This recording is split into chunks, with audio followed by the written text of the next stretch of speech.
Hey everyone, I sincerely appreciate your support. If you enjoy my audiobooks, I would be truly grateful if you could subscribe to the channel. And if you'd like to support even further, you're welcome to become a Patreon member, where you can access audiobooks of novels as long as they are freely available on the internet. Your kindness and support mean so much. Thank you.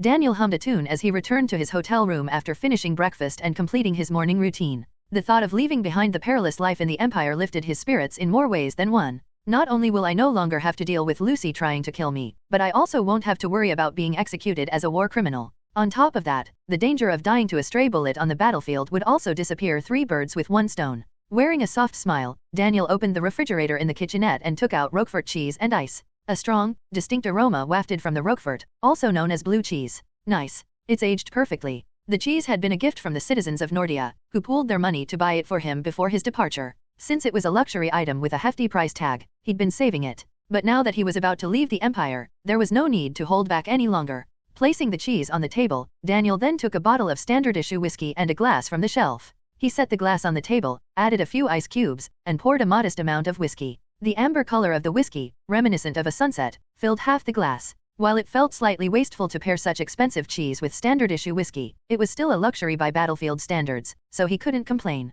Pushing the whiskey bottle aside, Daniel picked up the glass and walked toward the window. He wanted to savor a sip while looking out at the view. What should I do first if I successfully defect? Should I start painting? I always wanted to be an artist. Lost in thought, Daniel shook his head. Art won't make money unless I become top tier. Then baking? I helped the director back home bake bread a few times. I remember being praised for having talent back then. While contemplating his future plans, Daniel walked over to the window and looked down outside. The square below the hotel was bustling with soldiers, just like any other day. The only difference today was that, under the glow of the streetlights, the soldiers seemed unusually energetic. Did something happen?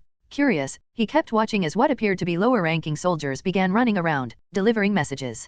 After receiving reports, officers and senior soldiers exchanged a few words before suddenly erupting into cheers. Soon, some soldiers began pointing to the 7th floor of the hotel where Daniel was staying and saluting in his direction. What started as 1 or 2 salutes quickly spread like wildfire. All of them were smiling as they saluted Daniel, and even a few junior officers joined in. Caught off guard, Daniel broke into a cold sweat as hundreds of soldiers in the square honored him. What the hell? He didn't understand. No, more accurately, he didn't want to understand. Trying to suppress the unease bubbling within him, Daniel took a sip from his whiskey glass. No way. It can't be. Just as he struggled to calm his racing thoughts, there was a polite knock at the door, followed by a voice from outside. Major Daniel Steiner? Are you inside? It's the Corps Commander's aide. Why was it that ominous premonitions always turned out to be right? Running a hand down his face, Daniel set the whiskey glass on the table and walked toward the door. After taking a deep breath, he opened it to find Lieutenant Colonel Carl Friend standing there. Lieutenant Colonel Friend, what brings you here at this hour? Daniel's question was met with a warm smile from Carl Friend.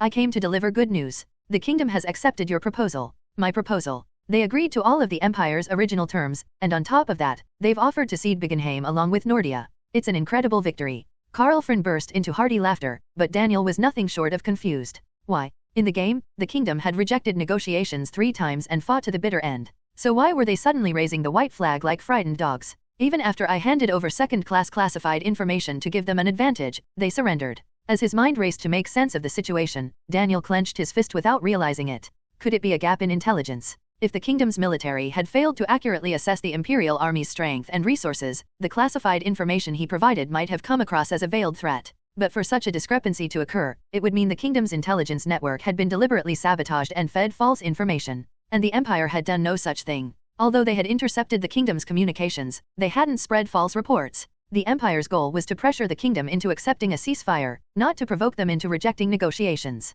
Then, it had to be the allied nations pulling the strings behind the kingdom. Their goal wasn't simply the kingdom's defeat but to prolong the Empire's invasion, causing as much damage as possible before letting the kingdom collapse. Damn it. To think the allied nations had manipulated the kingdom this thoroughly and systematically. Realizing his plan had gone off the rails, Daniel's eyes darkened with concern. Carl Friend, watching Daniel's reaction, couldn't help but be impressed. Even after hearing such monumental news, he remains astonishingly composed. Seeing Daniel's composed demeanor, Carl Friend felt a pang of shame. Well, even though we've forced the kingdom to surrender, the Empire is still at war with the allied nations. A commanding officer leading soldiers can't afford to celebrate carelessly. It wouldn't set the right example. Daniel Steiner truly lived up to his title as the Empire's hero.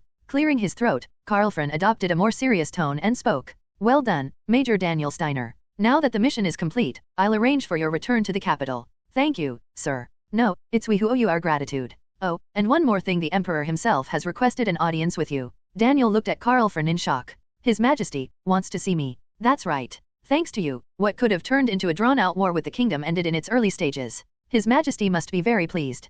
Karlfrin's words were meant as congratulations, a sign that Daniel's career was about to skyrocket. But for Daniel, it only meant trouble. Being noticed by the Emperor could drag him into the impending battle for succession, a political quagmire he wanted no part of. However, unable to reveal his concerns, Daniel forced an awkward smile. It would be a great honor. That's the spirit? You've worked hard, get some well-deserved rest today. Yes, sir.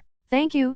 Karlfrin gave a final nod and left, walking slowly down the stairs. After watching him disappear, Daniel shut the door. Still gripping the doorknob, he stood in silence for a moment before abruptly shouting. Why? Turning around, Daniel stumped toward the table, yelling. Why the hell does this keep happening to me? Why can't I just be happy? He grabbed the whiskey bottle, ready to hurl it across the room. But with visible effort, he restrained himself and set it back down. I need this drink. There was no point in taking out his frustration on perfectly good alcohol. With a deep sigh, Daniel sank into a chair and downed the whiskey left in his glass. It tasted bitter. I was happy just moments ago. Forcing himself to bury his dreams of being a painter or a baker, Daniel poured himself another glass. It looked like he'd be drinking a lot tonight. Meanwhile, at the same time in Edria, one of the allied nations. Count Calidra? What do you think you're doing?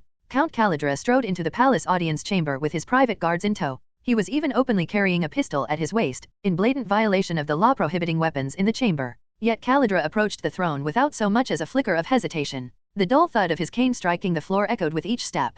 Facing the king, who gripped the armrests of the throne tightly, Calidra gave a slight bow. Your Majesty, I beg your forgiveness for this breach of decorum. But time is of the essence, and I had no choice but to bypass formalities.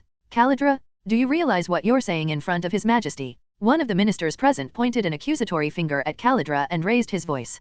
Calidra, clearly irritated, took a deep breath and turned to face the minister. His sharp, snake-like eyes gleamed with barely veiled menace. Did I not make myself clear? Time is of the essence. The unspoken command to stay silent left the minister swallowing nervously and clenching his fists. Having silenced the outburst, Calidra looked back at the king. Your Majesty, with the assistance of the Central Intelligence Department, I have uncovered and eliminated traitors plotting rebellion. I believe it is only right for you to see their vile faces for yourself. At Calidra's signal, one of his guards stepped forward, carrying a box. The guard approached the king and opened the lid. The king, along with the ministers present, recoiled in shock. Inside the box was a severed head. Not just any head, but that of a minister who had spent the entire day criticizing Calidra and pushing for the strengthening of royal authority. This man had also secretly been preparing to assassinate Calidra under orders from the king.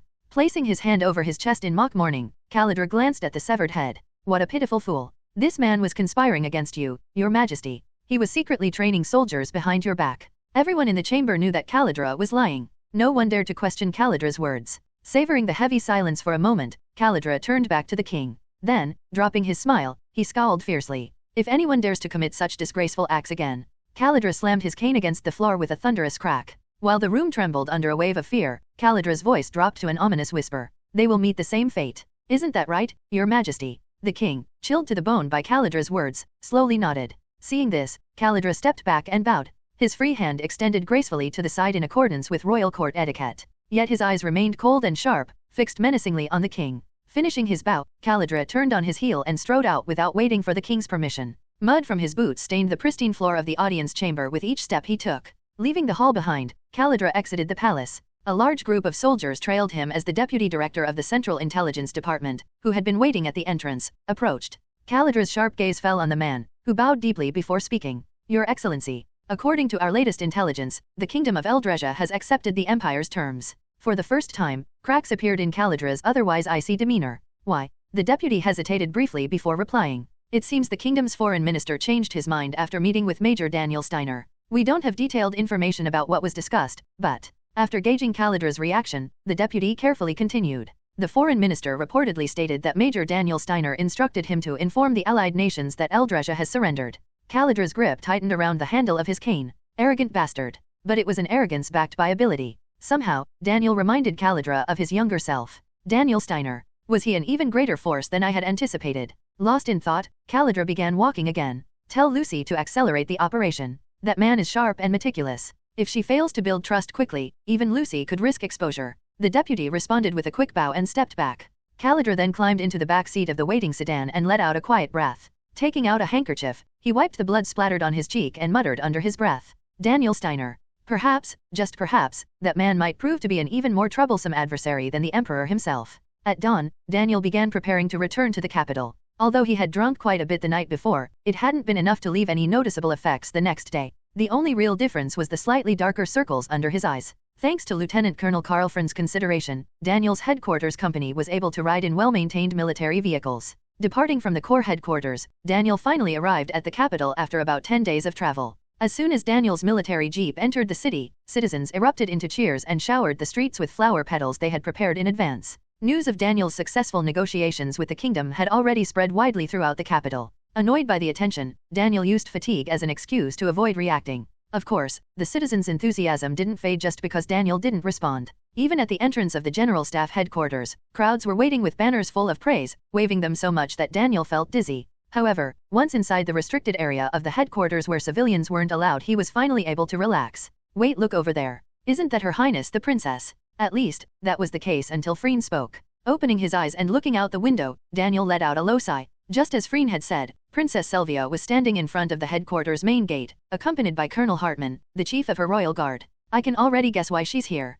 But was it really necessary for the princess to personally greet him?" As Daniel pondered this, the lead jeep slowly came to a stop. When Daniel stepped out, Sylvia, who had been talking with Hartman, turned her head toward him. She was dressed in the imperial officer's uniform, but unlike the standard black, hers was a pristine white made of superior fabric. Instead of a rank insignia, her uniform bore the imperial eagle, the symbol of the royal family. With all its luxurious embellishments, it was a uniform that only royalty were permitted to wear. Perhaps dignity really did come from one's attire. As Sylvia, clad in the royal uniform, approached, even Freen and Lucy appeared visibly tense. Daniel was no exception, though his nerves were slightly dulled by the exhaustion of the long journey. "Your Highness." Daniel saluted, and Sylvia approached with a bright, innocent smile. "Why did you take so long? Do you know how long I've been waiting for?" She cut herself off mid-sentence and cleared her throat. She must have realized it would be inappropriate to act so casually in front of others. "Major Daniel Steiner? I've heard all about your achievements on the battlefield. I'm sure you're aware that my father wishes to meet you." "Yes, Your Highness.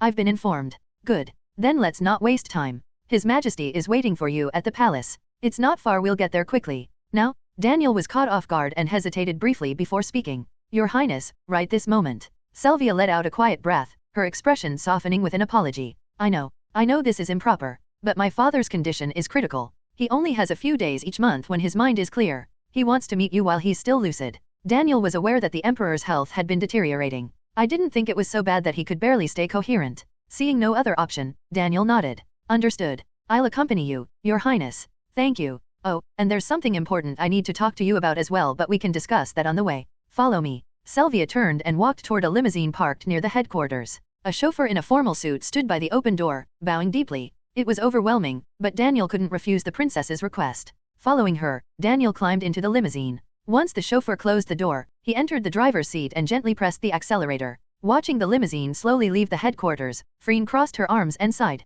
"I thought we'd get to throw a party to celebrate Major Steiner's achievements, but as soon as we arrived, Her Highness snatched him away." Beside her, Lucy remained silent, simply watching the limousine disappear in the distance. Then, as if struck by an idea, she turned to Freen. "Cadet Freen, were you popular with men?"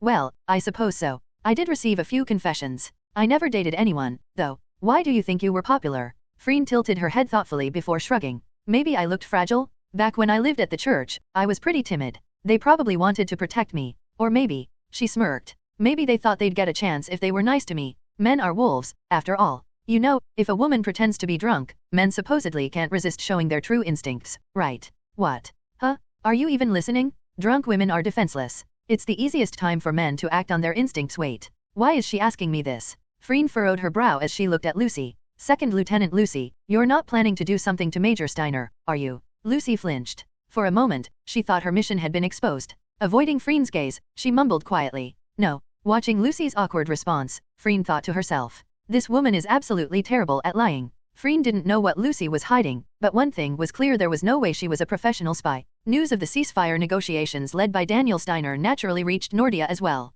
Upon hearing the news, Hamthel, the leader of the secret society Black Crows, immediately convened a council meeting. The heads of each branch responded to the summons without exception. Candle flames flickered calmly atop the candlesticks that adorned the table. In the heavy atmosphere, Hamthal confirmed that all the branch leaders were present and began speaking. Thank you for attending without complaint despite the sudden summons. As some of you might have already guessed, I've called this meeting regarding the recent ceasefire agreement. The branch leaders silently acknowledged his statement. As you all know, the success of the ceasefire agreement has freed Nordia completely from the kingdom's oppression. The citizens are rejoicing that they no longer need to bow to the whims of the nobility. A satisfied smile formed on Hamthal's lips. That's not all. Discrimination against people of color has disappeared, and taxes have been reduced to an astonishing degree. It's no exaggeration to say that a city built for its citizens has been born. This is all thanks to... Hamthal nodded at the man in the black robe who had spoken. Yes, it's a miracle brought about by Daniel Steiner. All of us owe him a great debt. Don't you agree? The branch leaders hesitated briefly before nodding in agreement. Because it was the truth. Daniel Steiner has fulfilled our long-standing wish. What no one could achieve over the past 10 years, what even the gods did not grant, was realized by Daniel Steiner. Hamthal's smile faded as he narrowed his eyes solemnly. And so, from this moment on, I intend to repay the debt we owe to Daniel Steiner. What do you all think? Will you act like beasts, taking his gift for granted? One by one, the branch leaders shook their heads. Seeing this, Hamthal raised his voice. Then, the Black Crows must now act as Daniel Steiner's shadow. Ensuring his survival will undoubtedly benefit not just us, but the entire world. To Hamthal, Daniel Steiner was a prophet. While others had hesitated, afraid of the consequences of challenging deeply rooted corruption, Daniel Steiner had stepped forward and destroyed those injustices as if it were the most natural thing to do. But Hamthal knew. Prophets throughout history had always faced persecution. There was no guarantee that Daniel Steiner wouldn't face threats to his life. Thus, Hamthal intended to use the power of the Black Crows to secure Daniel's survival. Since everyone seems to be in agreement, let me explain. Starting now, the Black Crows will relocate all branches to the capital. We will thoroughly investigate whether there are any forces plotting against Daniel Steiner.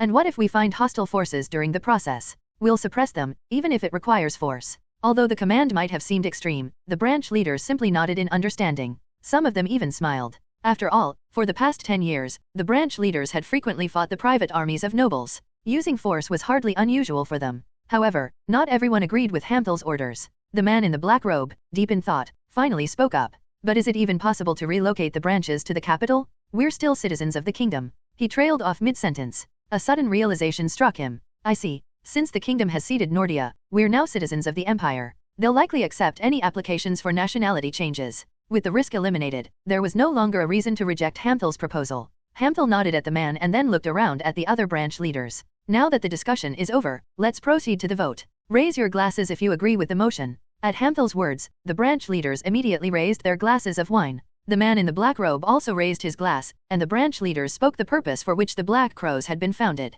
For the day when hatred and discrimination are eradicated from the world. Seeing the unanimous decision, Hamthal smiled and raised his own glass. And for Daniel Steiner as well. I sat in the back seat of the limousine, taking a deep breath. The soft and luxurious velvet covering the leather seats felt smooth and comfortable. It was a sensation I could never experience in a military vehicle, yet I couldn't feel the slightest bit of joy. That was because, sitting right next to me, was none other than one of the most revered figures in the empire, the princess. Even if it's a summons from His Majesty, was it really necessary for the princess to come out in person? As my unease grew, Sylvia turned away from the window and looked at me. Her clear blue eyes, reminiscent of the sea, narrowed seriously. It was clear she had something to say. Major Daniel. Lowering her voice, Sylvia whispered, just loud enough for me to hear. I hate to bring this up when you've only just returned from the battlefield, but I don't think I'll have another chance to discuss this. So please forgive me for speaking out now. I had a bad feeling about this. Sensing the atmosphere shift, I braced myself as Sylvia continued. There have been constant attacks against me here in the capital. Or rather, attacks against my support base, to be precise. If it were just media slander, I wouldn't even care, but... Sylvia let out a low sigh. It's getting worse. Recently, there have even been threats against the lives of politicians who support me. Anyone can see this is my brother's doing. As I listened silently, Sylvia clenched her teeth. Their movements are systematic and organized. There must be a leadership issuing orders somewhere. But no matter how much we search the capital, we can't find them. So then, yes, they must be operating from somewhere safe outside the capital. They're likely manipulating the media and shaking my support base from behind the scenes. Those disgusting bastards. Sylvia scowled, clearly outraged. From the sound of it, this was an internal struggle for the throne. A brutal and hidden war was raging beneath the surface, something the common people wouldn't even notice. In modern terms, it was like rival political campaigns sabotaging one another. The problem was that this wasn't the modern era, it was closer to the early modern period. Given the times, it was obvious that things wouldn't stop at propaganda. Violence and bloodshed were inevitable. I absolutely didn't want to get involved. But the fact that Sylvia was confiding in me could only mean one thing. She's trying to recruit me. If Selvia managed to secure the Empire's so-called hero, it wouldn't just solidify her support base, it would also add legitimacy to her claim to the throne. Selvia's intentions were painfully obvious, but there was no way I could accept. I'm already struggling to survive, and now she wants me to make the prince my enemy too. If I accepted Selvia's proposal, it would practically guarantee an assassination double feature. But outright refusal would put me on the future emperor's bad side. As I frantically ran through my options, Selvia looked up at me, her anger subsiding. The faint glimmer of expectation in her eyes felt unbearably heavy. Major Daniel? So, about what I was going to say. No? If she uttered the words "join hands with me," there'd be no turning back. Panicked, I blurted out the first thing that came to mind. Your Highness. By the way, you've become even more beautiful since the last time I saw you. Selvia blinked, stunned into silence by the sudden compliment. Seeing her frozen in confusion, I seized the chance to change the subject. Suppressing the cold sweat forming on my back, I leaned slightly toward her, trying to keep my tone as natural as possible. I must have spent too long at the front lines. To think I hadn't noticed how radiant your highness has become. Selvia's lips parted slightly. Hearing yet another compliment about her appearance, her cheeks flushed faintly with embarrassment. This was it. I decided to push a little further. Your highness, do you remember when we spoke during that time you disguised yourself as a war correspondent? I remember. I'm relieved. I was worried that the memories we shared might have faded. Back then, your highness was an innocent young girl, but now you've blossomed into an elegant lady. I added a smile, and Selvia's face reddened further as she averted her gaze. After closing her eyes briefly, she reopened them and gave me a sidelong glare. Don't say weird things. I told you before, you have no sense of personal space. If I've been rude, I sincerely beg your forgiveness, your highness. Fidgeting with her fingers, Selvia cleared her throat and muttered softly. I didn't say it was rude. Hearing her curt response, I let out a faint chuckle and leaned back. An awkward silence settled between us after that. To me, it was the most welcome silence in the world. At least the conversation hadn't escalated any further. I survived. I breathed a sigh of relief, realizing just how close I'd come to being dragged into the succession war. Still, I couldn't help but worry whether I'd just made the mistake of flirting with the future emperor. As soon as Daniel arrived at the imperial palace, he underwent a brief body search before being escorted to the emperor's chambers. It seemed Selvia had other appointments, as she did not accompany him. Instead, one of the emperor's personal attendants took over the task of guiding him. The destination was not the audience hall but the emperor's bedroom. The reason was simple: the emperor did not have the strength to properly dress and appear in the formal audience hall. Your Majesty, Major Daniel Steiner has arrived. The attendant knocked and spoke, and a reply came after a short pause. Come in. The attendant opened the door. Beyond the door, the emperor's bedroom was surprisingly modest. Apart from the luxurious furniture, the oversized bed, and the sheer size of the room, there were not many extravagant decorations. The emperor was seated at a table in the center of the room, playing chess. Daniel froze momentarily when he noticed the rank of the man sitting across from the emperor. 4 stars adorned the man's shoulder insignia. With his sharply angled mustache, he was Johannes Kuntz, the highest-ranking general and the captain of the Imperial Guard. He was also the man the emperor personally trusted the most. Recognizing Johannes, Daniel shifted his gaze to the emperor. His gaunt appearance made it clear he had lost much of his flesh, but the strength in his demeanor remained unbroken. Bertram von Amberg, the undisputed ruler of the empire and the enlightened monarch who had built its modern foundation. Faced with these two giants, Daniel found himself involuntarily tensing up. He stepped forward nervously and saluted. Your Majesty, I have come in response to your summon. That's enough. Come closer. Interrupted mid-sentence, Daniel awkwardly nodded and walked closer to Bertram. The emperor stroked his short beard as he stared down at the chessboard. Do you play chess? I've picked up the basics here and there. Is that so? Then what do you think of this situation? It looks like I'm at a disadvantage. Glancing at the board, Daniel carefully studied the pieces before speaking. Your Majesty, in my humble opinion, it is not your Majesty who is at a disadvantage, but rather the captain of the guard. I have far fewer pieces, yet you think the captain is at a disadvantage. Yes, your Majesty. Bertram turned to Johannes with a playful look. You hear that? Haha.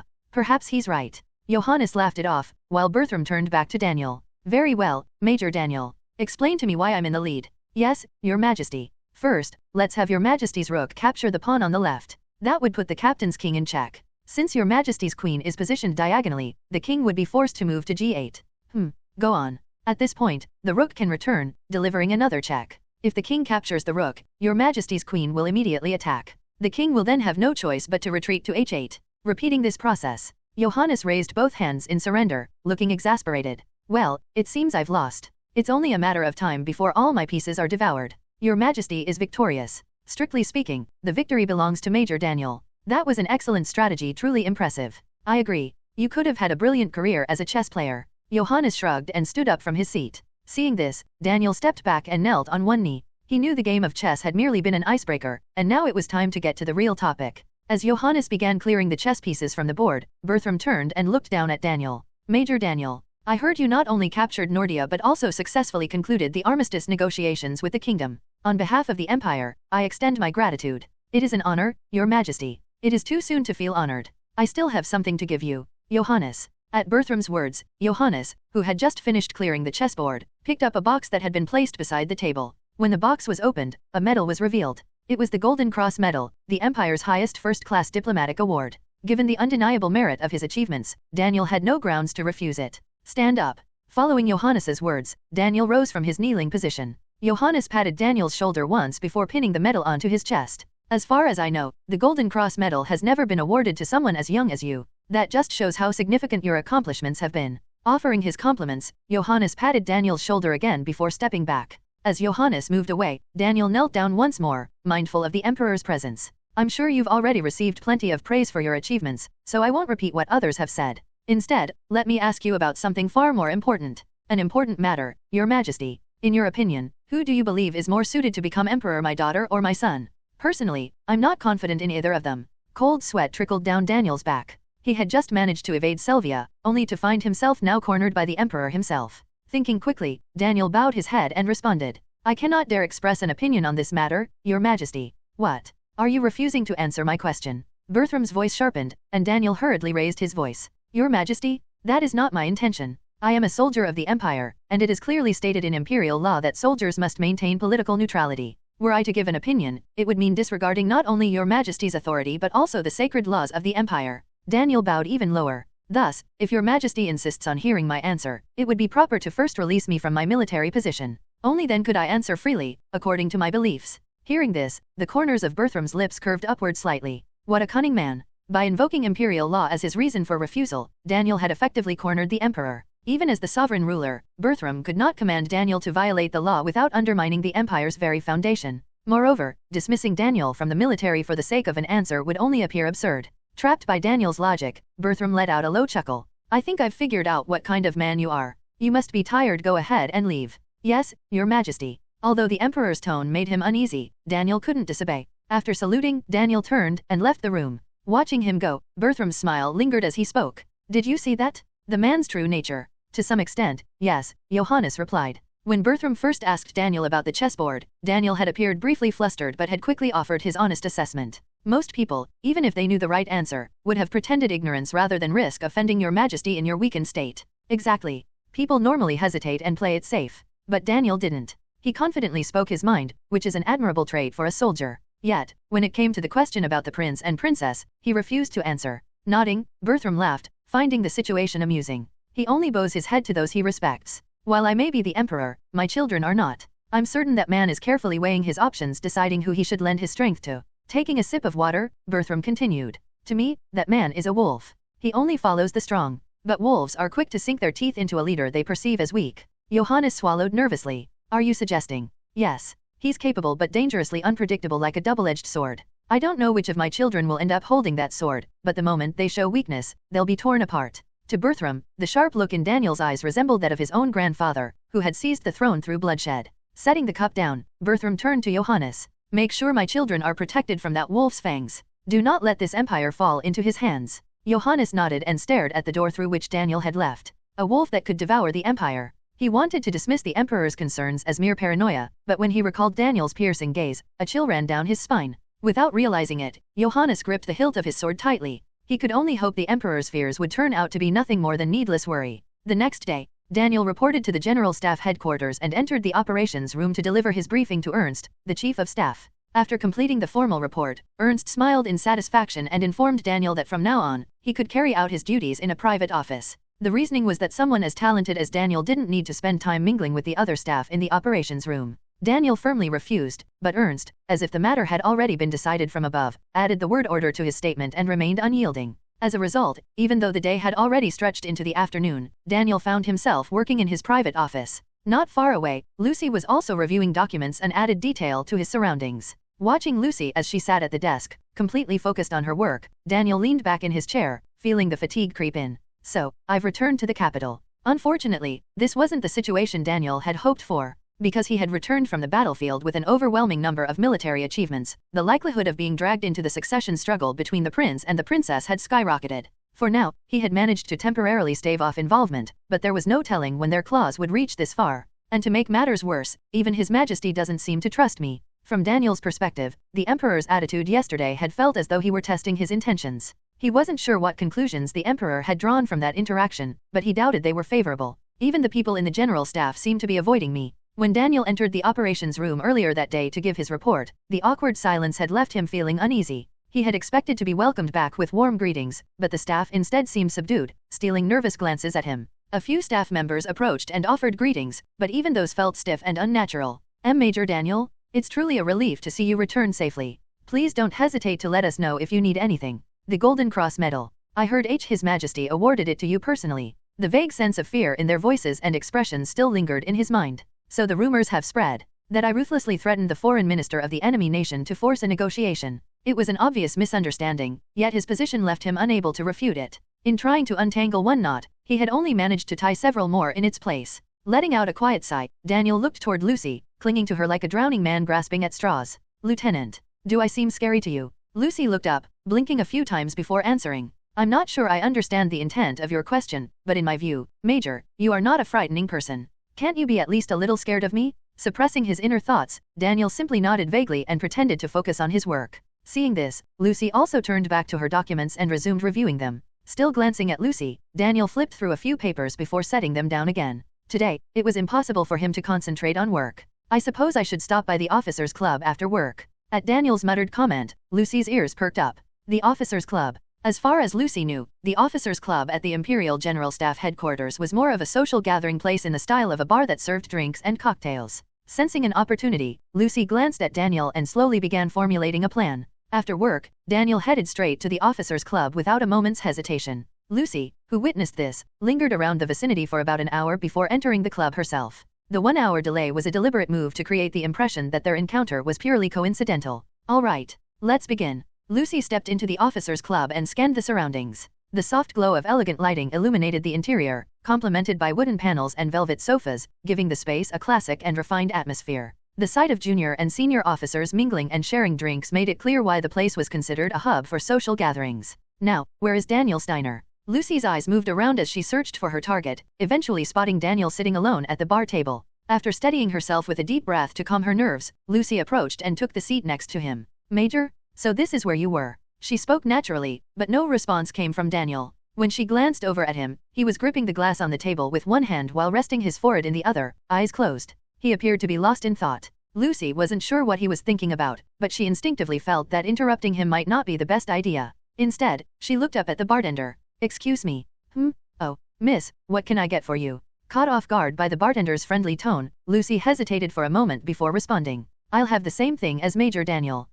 Scotch whiskey? Specifically, Johnny Walker. It's smooth, sophisticated, and easy to enjoy, a fine choice. The bartender pulled out a clean glass, dropped a large ice cube inside, and poured the golden whiskey. Here you go. Lucy nodded and accepted the glass handed to her. The whiskey's amber hue shimmered under the soft lighting, adding to the ambience. Lucy gently swirled the liquid in the glass, catching a faint reflection of her own face. Alcohol. It had always been something she avoided since it offered no real benefit to her espionage work. But if she wanted to bond with Daniel and, ultimately, seduce him, this was a hurdle she needed to overcome. Steeling herself, Lucy closed her eyes and took a sip of the whiskey. Her face immediately scrunched up in discomfort. Ugh. It felt like fire scorching her throat as it went down. The sharp, lingering burn of alcohol in her mouth was outright unpleasant. Why does Daniel drink this stuff? Still reeling from the taste, Lucy turned to glance at Daniel, only to be startled by the fact that his posture hadn't changed one bit. Wait, was he sleeping? Blinking in disbelief, Lucy looked toward the bartender. Excuse me, I have a question. What would you like to know?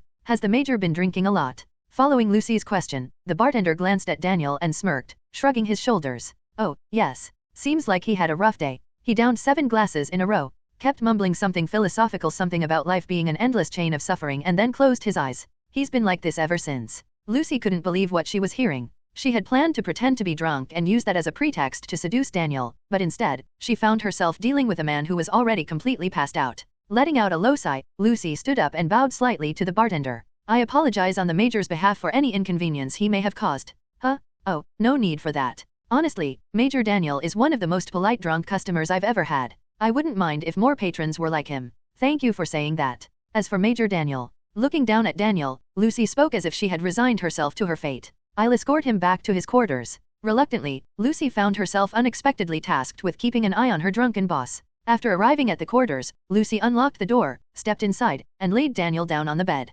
Daniel, now sprawled out on the bed, shifted slightly and mumbled quietly, "Water." Lucy, who had strained herself dragging Daniel back to his quarters, felt the veins on her forehead bulge. Should I just kill him? If an assassination order had come down at that moment, she might have pulled the trigger without hesitation. Staring down at Daniel with dissatisfaction, Lucy eventually walked into the kitchen and poured a glass of water. She figured giving him at least one glass of water wouldn't be too much trouble. Returning to the bed, Lucy knelt beside it, holding the cup, and lightly shook Daniel's shoulder. "Major, I brought you some water." Her intention was to get him to sit up since drinking while lying down posed a choking hazard. However, Daniel, completely intoxicated, showed no signs of getting up. Annoyed by his lack of response, Lucy shook his shoulder a bit more firmly. That's when it happened. Suddenly, Daniel grabbed Lucy's arm and yanked her toward him. Before she could resist, Lucy was pulled forward, causing her to drop the glass. As she instinctively squeezed her eyes shut, she slowly reopened them to find herself staring at Daniel's chest. It took Lucy a few moments to process the situation. She was in Daniel's arms. Her eyes widened like a startled cat. While she struggled to figure out what to do, Daniel gently cradled the back of her head and pulled her closer. "Don't go." His deep voice brushed against her ear, sending shivers down her spine. At that moment, Lucy recalled something Freen had once told her. Men are wolves by nature. Right. No matter how cold-blooded Daniel Steiner was, he was still a man in his prime. But even so, she hadn't expected to end up in his embrace like this. Although her instincts screamed at her to push him away, her mission kept her rooted in place. Just as she tensed up, Daniel murmured again. "It's muddy over there. The headmaster's going to scold you." "Headmaster?" Lucy blinked a few times before letting out a quiet sigh. Sleep talking. Realizing the truth, she quietly pried herself free from Daniel's arms and stood up. Looking down at him as he lay fast asleep, Lucy's gaze lingered on him for a moment before she snapped out of it, quickly stepping away from the bed and fleeing the quarters. Thud. After shutting the door behind her, Lucy exhaled as though all her strength had left her. Leaning back against the door, she clenched her fists tightly. That was dangerous. She thought it was dangerous, but she couldn't quite define what exactly had been so dangerous about it. Lucy's face flushed red as she nervously clutched the hem of her uniform skirt. She then lowered her gaze, biting down on her lower lip. For some reason, the pounding in her chest showed no signs of calming down. The next day, early in the morning, I arrived at the General Staff headquarters and pressed a hand to my forehead. The lingering effects of the alcohol hadn't worn off, and my head was pounding. Did I drink too much last night? Walking into the officers' club had been a mistake. The bartender recognized me immediately and, with a smile, declared, "To Major Daniel Steiner, the hero of the Empire, drinks are on the house today." Thanks to that, I ended up drinking far more than I could handle. I passed out at some point. When I came to, I was lying in bed in my quarters. The problem was I had no memory of how I got there. There's no way I walked back on my own. Did someone help me? The thought of being a burden to someone left me feeling awful. Furrowing my brows and letting out a low sigh, I reached my private office and grabbed the doorknob. When I opened the door, Lucy was already inside, neatly dressed as always, working at her desk. Noticing my arrival, Lucy stood and saluted. "Major Daniel Steiner, sir. Good morning." She didn't usually call me by my full name. Her demeanor felt strangely stiff. Feeling slightly awkward, I returned her salute and walked toward my desk. After setting down my briefcase and taking a seat, Lucy approached, holding the Imperial Daily newspaper. "Oh, thanks." I reached out to take the newspaper, but for some reason, Lucy didn't let go. Confused, I looked up and met her cold, sharp gaze. "Major Daniel Steiner, alcohol is a personal indulgence, and I believe anyone is free to enjoy it as they please. Right. But anything in excess is harmful to the body. Especially drinking to the point of being completely incapacitated that is unbecoming of an officer of the Empire." I couldn't argue with a single word she said. More importantly, why is she bringing this up now? Could Lucy have been the one who carried me back to my quarters? Feeling suspicious, I decided to test her. "Are you saying I passed out? What exactly happened last night?" Lucy's shoulders flinched. She couldn't even meet my eyes. Nothing happened. Pretending nothing had occurred, Lucy let go of the newspaper and returned to her seat. She sat at her desk and resumed her work as usual, but for some reason, the tips of her ears had turned red. I eyed her curiously but shrugged it off and opened the newspaper. The moment I unfolded it, my photo dominated the front page. It was a picture of me leaving the Imperial Palace after meeting with His Majesty, the hero of the Empire, Major Daniel Steiner, awarded the Golden Cross Medal after his national victory. Just reading the headline made my head spin. Without even bothering to read the full article, I flipped to other sections, hoping to get a sense of how the capital had been running while I was away on the battlefield. I scanned through several articles until one particular piece made me pause. Editor-in-Chief Titan Barkaloy found dead at home, cause of death, heart attack. Titan Barkaloy, I knew him well. He was an editor who frequently published favorable articles about the princess. His editorial policies and political stance were openly aligned with supporting her cause. He was one of the key figures backing the princess's faction. And now he's dead from a heart attack at home. No way. Not in times like these. It was far more logical to assume that the prince's faction had made a move.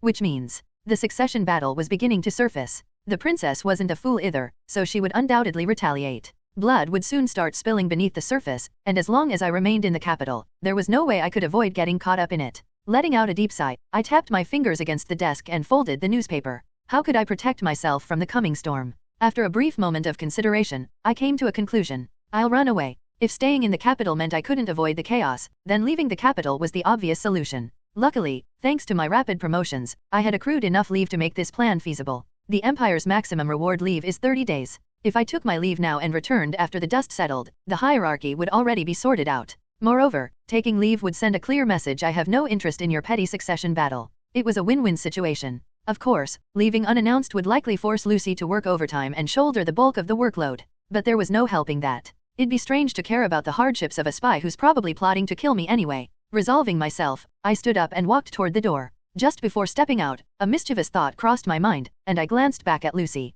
Lieutenant, I'll apologize in advance. What do you mean, sir? You'll find out soon enough. Lucy's confused expression lingered in my mind as I left the office with a faint smile. Shortly afterward, I entered the General Staff's operations office and saluted Ernst, the Chief of Staff. Ernst returned the salute with a warm smile and spoke first. Well, if it isn't Major Daniel. What brings you to the Chief's office? I thought I told you that you could handle work from your private office. Sir, I'm not here to discuss work. Oh, then are we finally talking about your promotion? Upper management is already discussing it, so you can expect good news soon. That's not it either. Then why are you here? Ernst's expression betrayed his curiosity as he waited for my explanation. After a brief pause, I spoke. Sir, I'd like to take a leave of absence. Ernst nodded as if he understood. Leave? Huh? Well, even someone like you needs rest. How long are you thinking? 1 month. Ernst's eyes widened in surprise. He had probably expected me to ask for a week or so, but hearing a full month caught him completely off guard. 1 month? Are you serious? Yes. I believe long-term leave is permitted if it's classified as reward leave.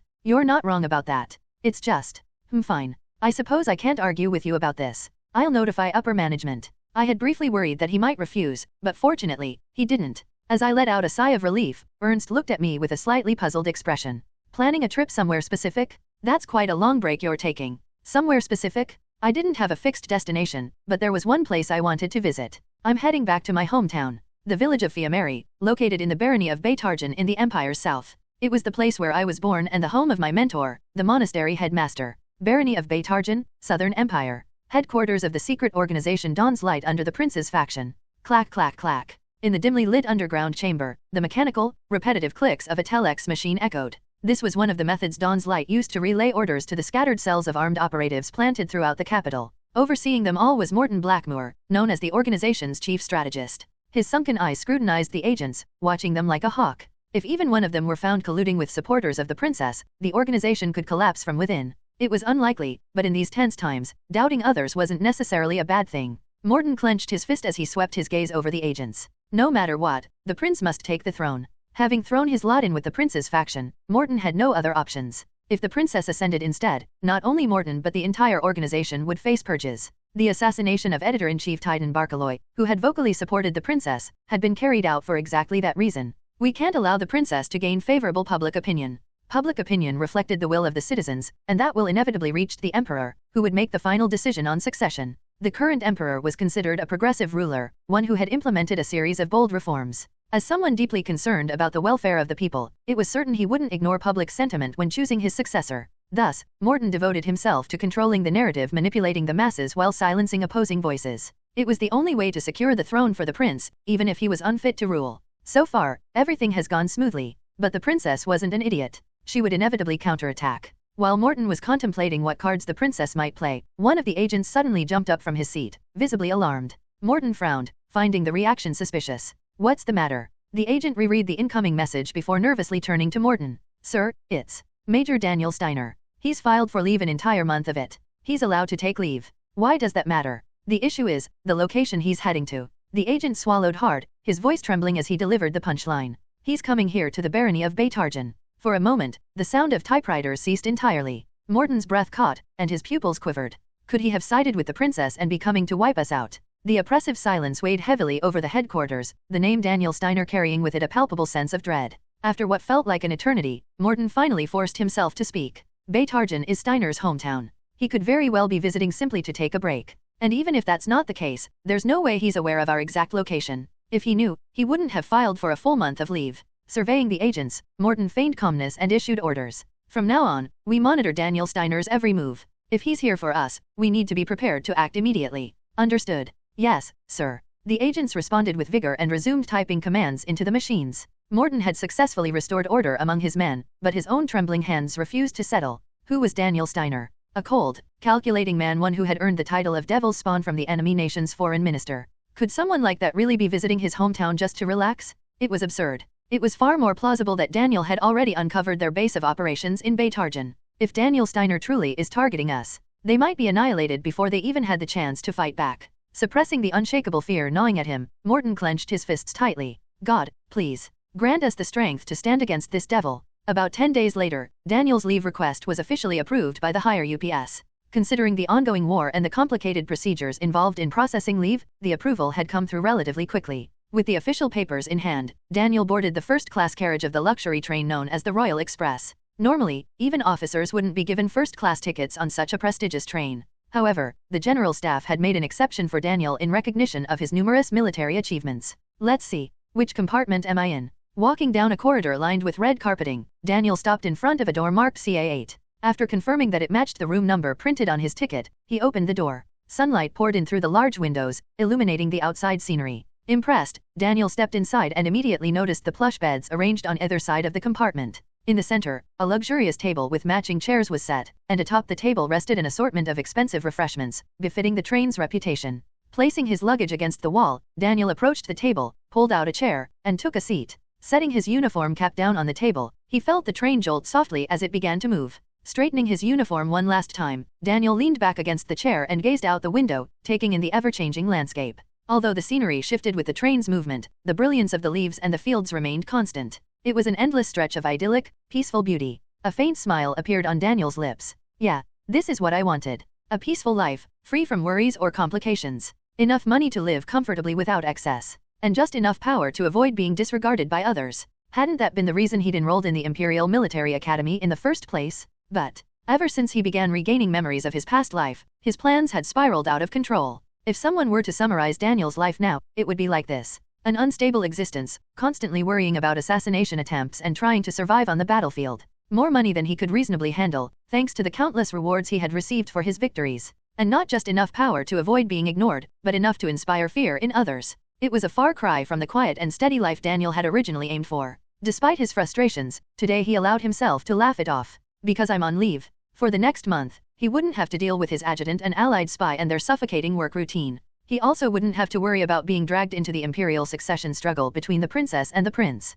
Nor would he have to anxiously await orders for another operation from the general staff. This feels almost too good. Am I allowed to be this happy? Letting out a soft chuckle, Daniel closed his eyes briefly and basked in the sunlight streaming through the window. Come to think of it, it's been nearly 2 years since I last visited home. The last time he'd returned to the south was during a brief break while he was still a cadet at the military academy. I wonder how the abbot is doing. I sent a letter ahead, but will it reach him in time? He might be shocked if I just show up unannounced. Given how secluded the monastery was, Daniel worried whether his letter had been delivered properly. As he sifted through memories of his hometown, the sliding door to his compartment suddenly opened. With a soft scraping sound, a tall black man stepped inside. Noticing Daniel, the man removed his fedora and pressed it respectfully to his chest. My apologies. I didn't realize the compartment was occupied. I should have knocked first. Daniel rose from his seat with a polite smile and extended his hand. No need to apologize. It's a shared compartment, after all. No need to be so formal. My name's Daniel Steiner. Major Daniel Steiner. I've heard a lot about you. My name's Hamthel. I'm from Nordia. The man, Hamthel, was in fact the leader of the secret organization Black Crow. Of course, Daniel had no way of knowing that. Nordia, huh? What a coincidence. I was stationed there as the garrison commander. I've heard Nordia became a much better place to live thanks to you. But first, why don't we sit down and continue this conversation? Nodding agreeably, Daniel sat back down, and Hamthel took the seat across from him, adjusting his tie. Then, as if he had suddenly remembered something, Hamthel casually asked, By the way, Major Steiner, I heard you implemented some rather radical urban plans in Nordia. Was there any particular reason for that? It was a probing question, an attempt to gauge Daniel's intentions. Hamthal wanted to know whether Daniel had acted purely for the Empire's benefit or out of a genuine desire to create a better world. Daniel paused for a moment before shrugging. To be honest, I thought both the general staff and the citizens of Nordia would give me hell for it. The results just happened to turn out better than expected. Hamthal couldn't help but admire him. He pushed forward despite knowing he might face backlash from both the Empire and the locals.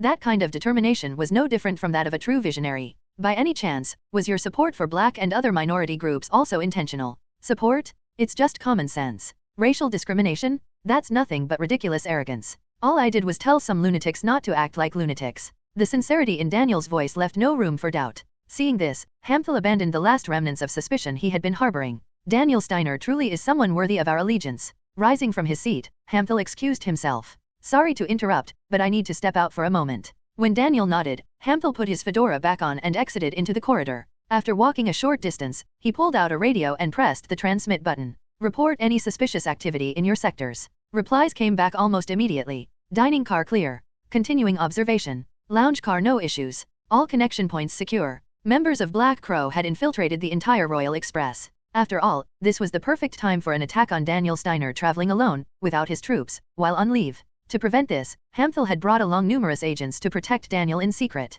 Just then, a report from the VIP car caught his attention. We've spotted a suspicious individual. They're communicating via a wristwatch radio. Hamthal's eyes narrowed as he responded. Maintain surveillance. Follow them when they disembark and determine their destination. Acknowledgements came through the radio, and Hamthal stowed it away. If anyone dares to harm Daniel Steiner, he was prepared to unleash every skill he had honed over the last 10 years to utterly crush them. Meanwhile, completely unaware of any of this, Daniel continued to enjoy the passing scenery from the comfort of his compartment. Meanwhile, at St. Michael Monastery. These weeds. Just give me a moment. In the monastery's cloister garden, enclosed by stone walls, the abbot, Hieronymus, was busy pulling out weeds and placing them into a basket beside him. As he worked, the monastery's vice-abbot, dressed in pristine clerical robes, approached. Abbot, may I speak with you for a moment? Hearing the voice from behind, Hieronymus paused his work, stood up, and turned around. Ah, vice-abbot. What brings you here? Well, it's about Daniel. He's supposed to arrive tomorrow, isn't he? Yes, that's right. Such a commendable young man.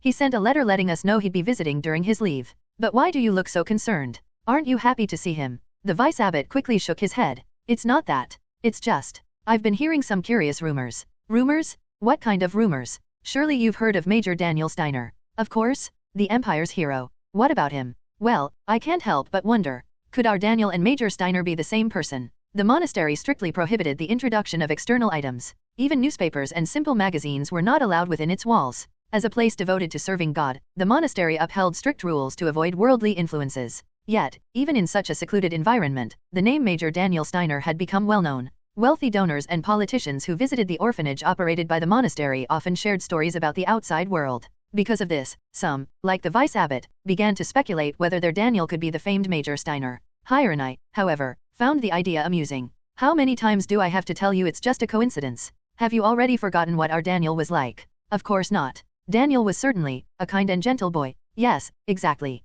He enjoyed quiet reflection and drawing. He even helped us bake bread, such a mature and responsible child. Hieronymus snapped his fingers as if recalling something. And don't forget about this. When the puppy we raised here fell ill and died, Daniel cried for 3 days and nights. Afterward, he built a grave for it with his own hands and placed a flower on it every day. The vice-abbot nodded instinctively as he listened. That's true. Though Daniel sometimes surprised us with moments of sharp decisiveness, he was fundamentally a sweet-natured child and a beloved servant of God. Exactly. So how could someone like that lead the invasion of Nordia and force a kingdom to surrender? It's absurd. Hieronymus chuckled softly. Besides, Daniel's only been commissioned as an officer for 9 months. A major already? Does that even make sense? The vice-abbot let out an embarrassed laugh and nodded. You're right. I suppose I let my imagination run wild. I'll take my leave now. I should probably bake some of Daniel's favorite bread for when he arrives tomorrow. Hieronymus smiled and gave a slight nod as the vice-abbot turned and walked away. Returning to his knees, Hieronymus resumed pulling weeds. But before long, he couldn't help but laugh to himself. Our Daniel? The Empire's hero. The vice-abbot's imagination really did get the better of him sometimes. Anyone with common sense would know such a thing was impossible. Early evening, the next day, in the monastery's dining hall, Abbot Hieronymus was busy entertaining city councillors and wealthy donors who had come to make contributions. Under normal circumstances, he would have gone out to greet Daniel personally. However, the donation event happened to coincide with Daniel's visit, forcing Hieronymus to prioritize hosting the guests. As important as Daniel was, ensuring the financial security needed to feed the orphans took precedence in the abbot's position. With donations for the orphans steadily declining, Hierony was doing his best to win over the city councillors. It's ironic, really. The number of orphans keeps increasing because of the war, yet donations to support them are dwindling. What exactly are these corporations profiting from the war doing? One councillor, putting on airs, lamented the situation, and Hierony forced a polite smile while nodding. That's why we're so deeply grateful to Councillor Reedon here. Offering such a generous donation for the orphans, there's no greater blessing. Generous? I wouldn't go that far. And, I hate to say this, but the council may soon have to reduce the budget allocated to the orphanage. Despite his best efforts to please them, Hierony was met with disappointing news. Even so, he understood. The city council's budget was limited. Cutting funds didn't automatically make them villains. How much of a reduction are we talking about? Before Hierony could finish his cautious question, the dining hall doors swung open. Instinctively, Hierony and the councillors turned their heads. The sound of polished boots echoed through the hall as an officer entered, his uniform crisp and immaculate. The officer strode forward at a deliberate pace, his presence exuding authority, causing everyone to stiffen. Even Hierony, confused as to why an imperial officer would be here, felt his heart race. Abbot Hierony. The officer removed his cap, revealing his face and voice.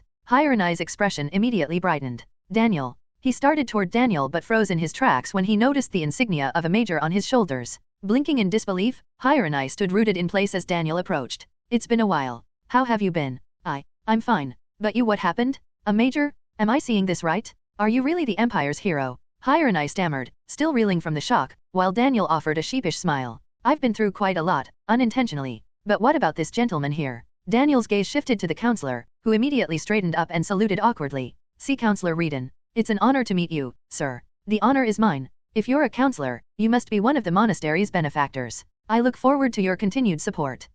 Yes, of course. Still smiling, Daniel turned back to Hierony. And the children? Are they doing well? Oh, yes. They're all gathered over there. Following Hierony's gaze, Daniel spotted the children standing quietly in the corner. The boys wore white shirts, black suspender trousers, and bow ties, while the girls were dressed in white dresses adorned with floral hairpins. Some things never change. Even now, the monastery had dressed the children in spotless outfits for appearances during donor events. Suppressing a chuckle, Daniel addressed Hierony. Then I'll spend some time with the children until your event is over. With that, he strode toward the children. The councillor, still fidgeting nervously, hesitated before speaking up. So Major Daniel Steiner is from this monastery? I wish you'd told me earlier, Abbot. I must apologize, but I'll have to retract my comments about cutting the orphanage's budget. What? Are you serious? Serious indeed. The Empire's war hero, personally awarded the Golden Cross medal by the Emperor himself, had just asked him to take care of the monastery. Cutting funds now would be political suicide. While the councillor reluctantly nodded, Daniel stopped before the children and clasped his hands behind his back, speaking with mock severity. Attention. I am Major Daniel Steiner, Operations Officer of the Imperial General Staff. Can anyone here tell me why I've come? The children froze, swallowing nervously under his sharp gaze. After a brief pause, Daniel grinned and extended his arms wide. To play with you, of course? Ella? Luca? Melly? You've all grown so much. Finally realizing he was joking, the children erupted into laughter and ran toward him. Several of them nearly toppled over in their excitement to hug him, forcing Daniel to kneel so no one would get hurt. Ella clasped her hands together and pouted. Daniel, you should have told us you were coming. I waited so long. Sorry. I sent a letter to the abbot. Didn't he tell you? Nope. He's a grump. Luca, the troublemaker, cut in with a raised voice. Hey, Daniel. Is it true? Are you really a major? That's a super high rank, right? Do you command thousands of soldiers now? Not quite that high. My command's only a few hundred. Hundreds? That's still huge. But is it true what Melly said earlier? That you're here on a secret mission? The children's eyes sparkled at the mention of a secret mission. Daniel hesitated briefly but decided to humor them. They rarely left the monastery except for 2 brief outings a year, and he figured it wouldn't hurt to tell them a little story.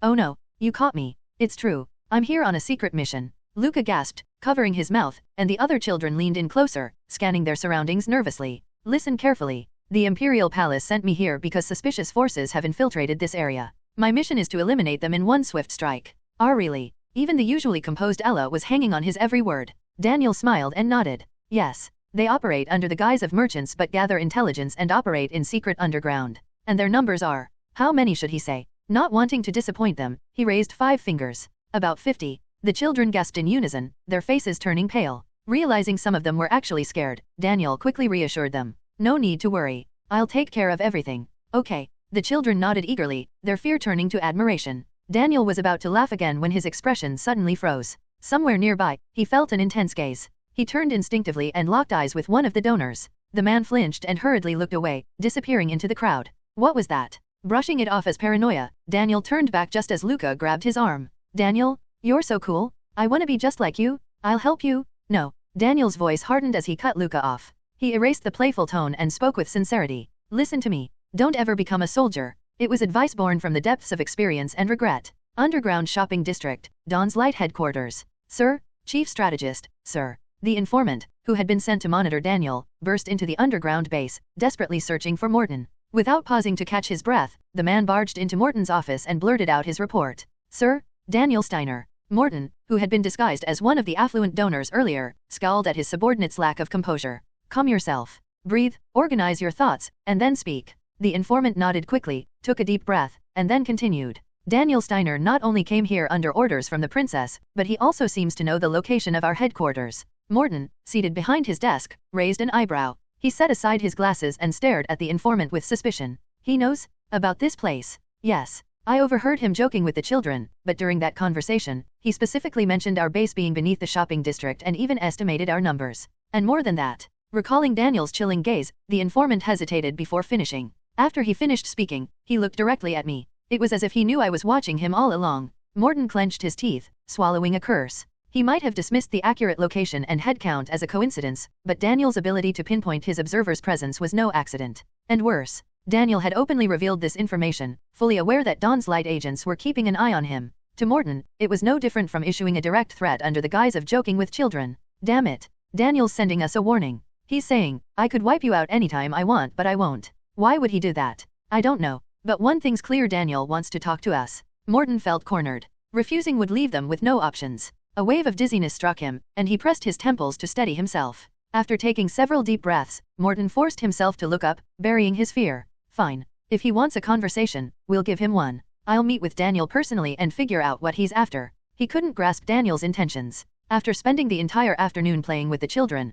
Daniel decided to leave the monastery in the evening. Despite the abbot Hieronai and the children pleading with him to stay the night, Daniel firmly refused. He had already arranged separate accommodations and mentioned he had another place to visit that evening. Hieronai, who had a good idea of where Daniel might be headed, didn't press him further. Daniel's destination was Jack's Restaurant, a small establishment located in the center of town. Its exterior appeared rundown, but the place was always bustling with customers, a sign of its enduring popularity. This place hasn't changed. It really feels like I'm back home. Daniel had fond memories of this place. Back in his rebellious teenage years, when he had run away from the stifling life at the monastery, Jack, the restaurant's owner, had always welcomed him with a warm smile. Lost in nostalgia, Daniel stared at the restaurant's weathered wooden sign before stepping inside. The interior was as lively as ever. Servers bustled back and forth, shouting orders as plates clattered and glasses clinked. Yes? Coming right up. Sausages and pretzels? Got it? Please wait just a moment. Fried potatoes and a beer over here. Even after so many years, the atmosphere remained as vibrant as he remembered. Careful not to get in the way of the busy staff, Daniel quietly made his way to an empty table and sat down. After removing his uniform cap and placing it on the table, one of the waitresses approached with a notepad. Welcome to Jack's Restaurant. It's been a while since we've had an officer like. She froze mid-sentence when she saw Daniel's face. Blinking several times in disbelief, the freckled waitress suddenly shouted, Daniel, is that you? Oh my god, I'm not dreaming, am I? Her name was Nemelim, a girl Daniel had practically grown up with at the monastery. Her exaggerated reaction made Daniel smile as he responded. It's been a while. I heard you left the monastery and started living on your own, so I stopped by to check on you. Looks like I had nothing to worry about. You've matured a lot in these 2 years. Nemelim let out a bright laugh, her excitement overflowing. You've changed too. You look sharper, and maybe a little more rugged, but in a good way. I'm so glad to see you again. Too bad Jack's not here right now. He's not. No, he left early. Apparently, he and his wife are doing so well that they're planning on having their 4th child. Their 4th? At his age. Daniel raised an eyebrow in disbelief, making Nemelim giggle behind her hand. Love doesn't care about age, you know? Honestly, I think it's kind of romantic. Well, I guess I can't argue with that. Right? Anyway, you must be starving. What do you want to order? Actually, no, let me guess. Tapping her chin in thought, Nemelim suddenly snapped her fingers. Sausages and beer, right? I still remember you sneaking sausages when Jack wasn't looking and begging for a sip of beer when you saw the adults drinking. That was years ago. Why are you still bringing that up? Haha, you're blushing, so I know it's still you. I'll bring it right out. As Nemelim hurried off to the kitchen, Daniel couldn't help but smile at her boundless energy. Just as Daniel was starting to relax, he noticed something strange. A middle-aged man in a dark brown coat was approaching his table. At first, Daniel thought the man was looking for an empty seat, but it quickly became clear that wasn't the case. The man was staring directly at him. Without asking, the man sat down across from him, catching Daniel off guard. Who the hell is this? Daniel's confusion deepened as the man leaned in, glanced around nervously, and spoke. Major Daniel Steiner. I'll get straight to the point. What was your intention in delivering that message at the monastery today? The man was Morton Blackmore, the leader of Dawn's Light, the secret organization operating under the prince. Of course, Daniel had no way of knowing that. The monastery? Who could it be? Apart from Hierony and the children, the only other person Daniel had spoken to was a counselor. One of the counselors? Did they take offense to my comments about supporting the monastery? Given the earlier tension about the orphanage budget, it wasn't an unreasonable assumption. They think I pressured the council. Finding the misunderstanding absurd, Daniel let out a soft chuckle. It seems there's been a miscommunication. I only meant to encourage cooperation, nothing more. Hearing the word cooperation, Morton's eyebrow twitched. In his mind, Daniel's words sounded more like a veiled ultimatum: betray the prince and join me. Do you really think that's possible? Oh, no need to overreact. It's far from impossible. Morton gritted his teeth. This bastard. He's mocking us. He had hoped for a rational negotiation, but Daniel turned out to be far more arrogant and domineering than expected.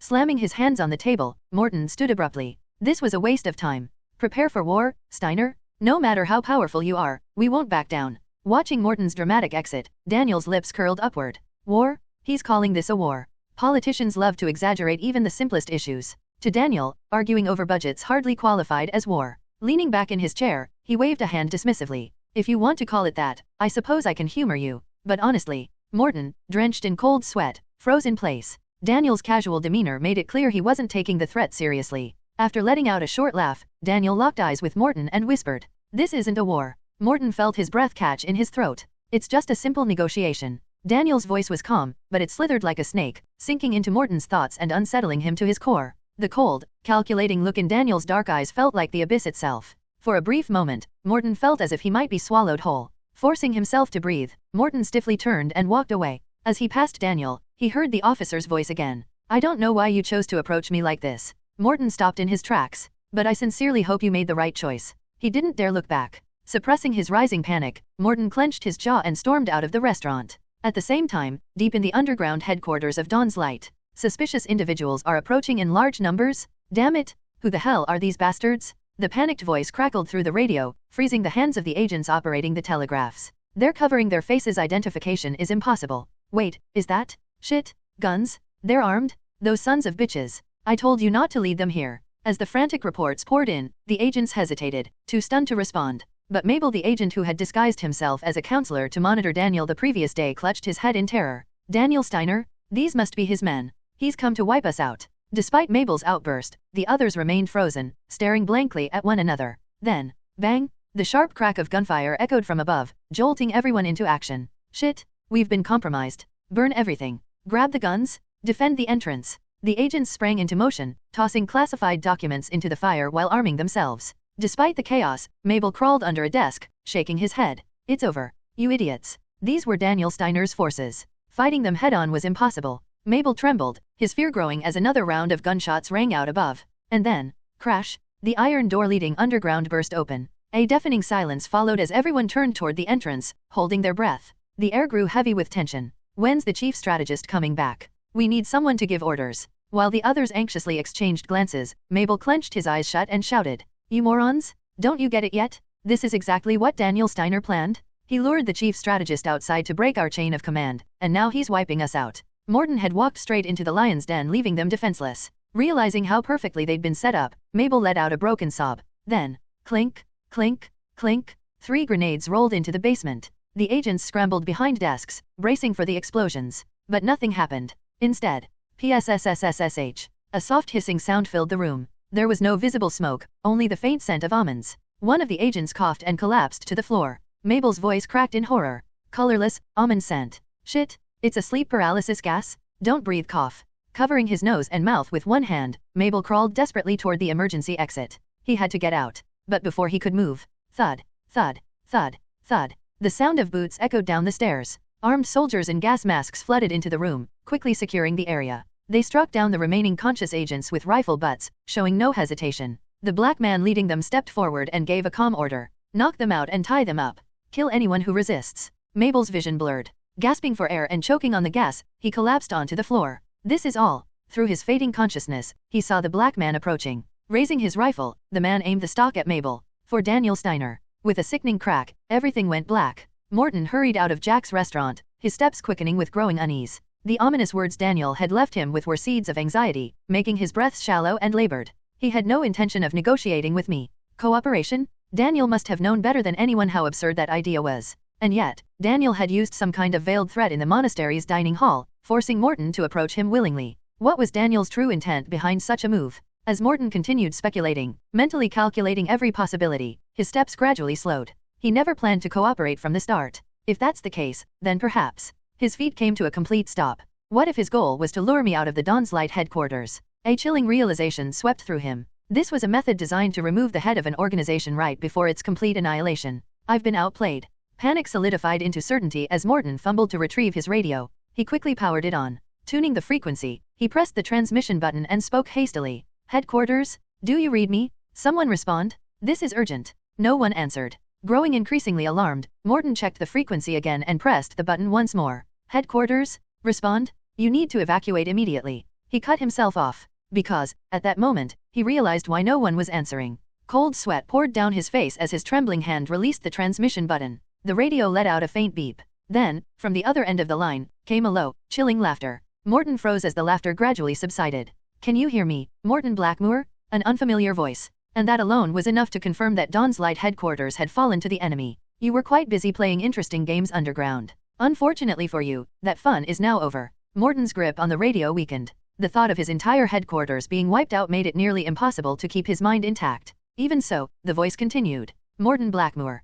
Consider this your first and final warning. A brief silence followed before the voice resumed calm, yet ice-cold. Do not ever dare to stand against Daniel Steiner. The transmission ended with that. Morton stared blankly at the radio, his vision spinning as a sudden wave of dizziness hit him. His heart pounded uncontrollably, and nausea rose in his throat. He staggered forward, clutching his chest, until he reached a nearby wall and leaned against it for support. Ha, ha. Morton panted heavily, his eyes trembling in despair. His Highnesses, my carefully laid plans. All of it had been crushed utterly trampled by Daniel Steiner. A strangled sound escaped him, somewhere between a scream and a whimper, before it dissolved into a low, broken sob. He had no choice but to admit it now. I was nothing more than a pawn dancing in the palm of Daniel Steiner's hand. After finishing his meal, Daniel did not return to his lodgings. Instead, he headed straight for the monastery. Morton's display of arrogance had irritated Daniel on multiple levels. Upon reaching the monastery, Daniel immediately sought out the abbot. He spotted Hieronymus, the abbot, walking through the cloistered corridor holding a candlestick. Striding briskly, Daniel called out to him. Abbot. Hieronymus flinched and turned around, surprised. Seeing Daniel, the abbot tilted his head in confusion. Daniel, weren't you supposed to be at Jack's restaurant? I was, but that's not what's important right now. Daniel's expression, which carried a trace of anger, left Hieronymus blinking in bewilderment. Did something happen at the restaurant? Why do you look so upset? Something did happen. I met someone from the city council. The city council? Yes? An incredibly rude individual. Tell me, has the council treated you or the children here in such an overbearing manner? Power often stemmed from wealth, and Daniel knew full well how arrogant people intoxicated with power could become. If the council had been harassing the monastery under the pretext of controlling donation budgets, Daniel had no intention of letting it slide. That was why he had come to hear the full story directly from the abbot. However, Hieronymus, who had never witnessed such behavior from the council, simply looked puzzled. I think there's been some misunderstanding. The city council members have always been polite and respectful. In fact, despite their recent financial difficulties, they promised not to reduce the donation budget. They promised not to cut the donation budget. What could that man's mention of war at Jack's restaurant possibly have meant? Morton blinked blankly, unable to make sense of it, when the sound of footsteps echoed closer. Instinctively turning his head, he saw the deputy abbot rounding the corner of the courtyard. Deputy abbot. Daniel gave a slight nod, prompting the deputy abbot to let out a short laugh. Daniel, I wondered why someone was suddenly looking for you, and here you are. You could have at least let me know you were back. My apologies. I had urgent matters to discuss with the abbot. But you said someone came looking for me. The deputy abbot nodded. Yes. I told them visitors aren't allowed at this hour, but they insisted on seeing Major Daniel Steiner. They seemed desperate, so I let them in. Looking for me. Daniel couldn't imagine who it might be, but since they had come all the way here, he couldn't just refuse to meet them. Understood. Where are they now? They're waiting in the chapel. Nodding in acknowledgement, Daniel turned and made his way to the chapel. After navigating a few corridors, he reached the chapel door, pushed it open, and stepped inside. The scene within was silent and solemn. Moonlight filtered in through the stained glass windows, casting a pale glow across the room.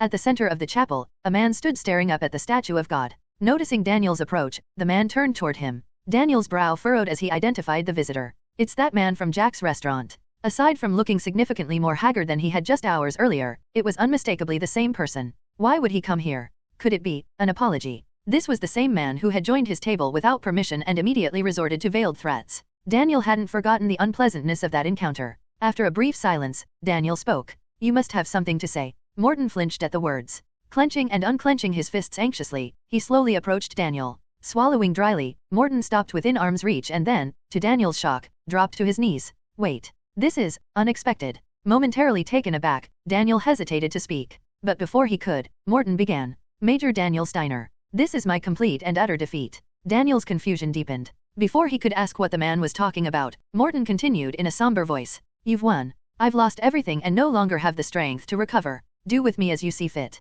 But please, my family. Tears welled up in Morton's eyes and streamed down his cheeks. I beg you please spare my family. They're innocent. If you let them live, I will confess everything. I'll admit that I've been operating under His Highness's orders. Daniel wiped the sweat forming on his brow. What the hell is this nonsense? Showing up out of nowhere and spouting such absurdities. Daniel was completely at a loss. Suppressing his irritation, Daniel let out a low sigh and spoke. I have no idea what you're talking about. What? But Major Daniel Steiner. Cutting Morton off with another sigh, Daniel knelt to meet him at eye level. Let me make this clear one more time. His gaze sharpened as he stared directly into Morton's trembling eyes. I have absolutely no idea what you're talking about. Hearing this, Morton's eyes flickered. And in that moment, he understood Daniel's intent. He's trying to conceal the existence of his private armed forces. If word got out that a soldier had a personal militia, it would create endless complications. To Morton, it seemed that Daniel was feigning ignorance to avoid external scrutiny. The realization sent shivers down his spine. A meticulous and calculating man, Daniel was already several steps ahead. Just how far is he planning ahead? Eliminating Dawn's Light, a secret organization under the prince, was likely just one piece of Daniel Steiner's larger plan. The warning not to oppose him suddenly felt all too real. Overwhelmed by dread, Morton lowered his head until it touched the floor. Yes, sir. I understand. Major Daniel Steiner. Trembling with fear, Morton prostrated himself, pressing his forehead against the cold stone floor. Tears flowed freely from his tightly shut eyes. You truly know nothing at all. His faint sobs echoed in the quiet chapel. And in that moment, Morton knew beyond any doubt. This had been an unwinnable fight from the very beginning. The next morning. This is the place the man mentioned. Accompanied by a squad of police officers, Daniel stopped in front of a small commercial building. The man who had introduced himself as Morton the night before had confessed in the chapel that he was conspiring to incite a rebellion in the capital with the prince's support. To be honest, Daniel had initially dismissed it as the delusions of a lunatic. However, with a claim involving treason, an investigation was unavoidable. And so, at the break of dawn, Daniel had contacted the local police station and arrived here with reinforcements. From the outside, it looks like a typical shop. Inspector Barity tilted his head in puzzlement. Daniel agreed but wasn't ready to lower his guard. If that man really was the leader of a secret organization, disguising the building and their identities would be standard practice. It's best we stay cautious in case his testimony wasn't nonsense. Barity nodded, and Daniel stepped into the building. The front door was unlocked, but oddly, no staff or employees were present. Only streaks of blood stained the display shelves. Noticing the blood, Daniel instinctively reached for the revolver in his holster. Damn it. Looks like he was telling the truth. Everyone, arm yourselves. At Daniel's sharp command, Barity and the other officers immediately drew their weapons. In the tense atmosphere, Daniel crouched and carefully examined the surroundings. Footprints. He spotted boot prints leading in a straight line. Following the trail with his eyes, Daniel saw a metal door to the basement left wide open. Judging by the disheveled carpet and overturned furniture nearby, it had likely been hidden from view until recently. Major Steiner, did you find something? Barity approached with the officers, but Daniel raised his hand to halt them. He scanned the area once more before straightening up. It looks like an armed group was using the basement. Judging by the footprints, they were stationed here for a while but left recently. How can you tell that just by looking? Daniel pointed at the footprints. The ones leading into the basement are covered in dust, suggesting they've been there for some time. But the ones coming out are fresh, probably made just a short while ago. Barity inspected the scene again and nodded in admiration. You're right. In that case, this could get dangerous. Request backup immediately. Tension filled the air as Barity grabbed his radio. This is Inspector Barity. We need reinforcements. Requesting immediate backup at the red-roofed shop by the river in Zone 13, near Pianmari village. An affirmative response crackled through the radio. With reinforcements on the way, Daniel proceeded toward the basement, determined to find out what had happened here. Though reluctant, Barity followed close behind. Descending the narrow, rough steps, they entered a surprisingly spacious underground room. What is this? Barity switched on his flashlight, revealing rows of desks and telex machines.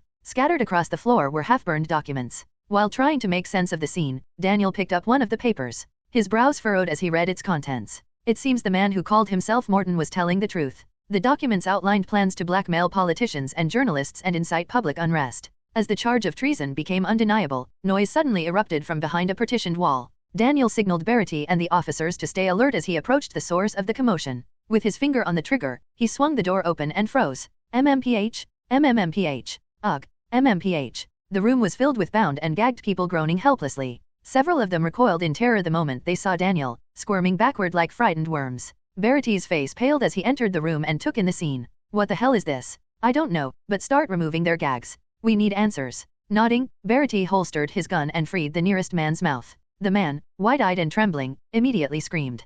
Save me, Major Daniel Steiner? Please spare me. I'll never be involved in something like this again. I beg you. Daniel blinked, stunned. Why is he begging me? Verity looked just as confused but quickly untied another prisoner. And then, Major Steiner, please spare me. I have a family to feed. Please, I beg for your mercy. This one also pleaded for Daniel's forgiveness, tears streaming down his face. Verity cast a suspicious glance at Daniel, and the other officers instinctively took a few steps back, uneasy. Feeling the scrutiny, Daniel wiped his sweat and protested. Inspector, I swear I had nothing to do with this. But Verity's suspicion didn't waver. The officers continued to regard Daniel with a mix of fear and doubt, retreating even further. Everyone, really, I didn't do this. Believe me. Despite Daniel's insistence, the tension in the room remained thick. After a long silence, Verity swallowed nervously and spoke. I'll make sure the report states that Major Steiner knows nothing about this. Inspector, I'm serious. I had nothing to do with this. Yes, of course. I'll be sure to remember that. Verity took off his cap and gave Daniel a polite bow, an unspoken signal of submission.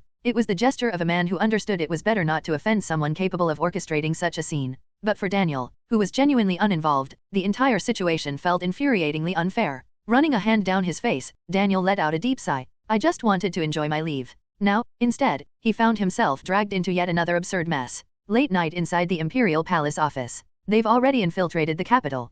Princess Selvia stared down at the map of the capital spread across her desk. Red X marks covered the map, indicating locations where her faction's politicians and journalists had been threatened by armed groups. Gathering this data was the easy part. The problem was the lack of a clear pattern. If the enemy's base was located somewhere within the capital, their movements should have overlapped at certain points. Instead, the enemy seemed to mock her efforts, appearing from entirely unexpected directions. If the armed groups are operating like a decentralized network, then, as Selvia initially suspected, their headquarters were likely outside the capital. But how do I find it? The empire was vast. There was no way she could search its entire territory. On top of that, Selvia estimated the enemy had established themselves long ago. Otherwise, they wouldn't be able to operate in such a systematic and organized manner. At the very least, they had likely set up their headquarters 3 years prior, making them even harder to track down. Because of this, Selvia's faction was steadily losing influence. Fearing threats or physical harm, her allies in politics and the press had begun retreating from public activity. I have to find them, no matter what. But there was no clear method.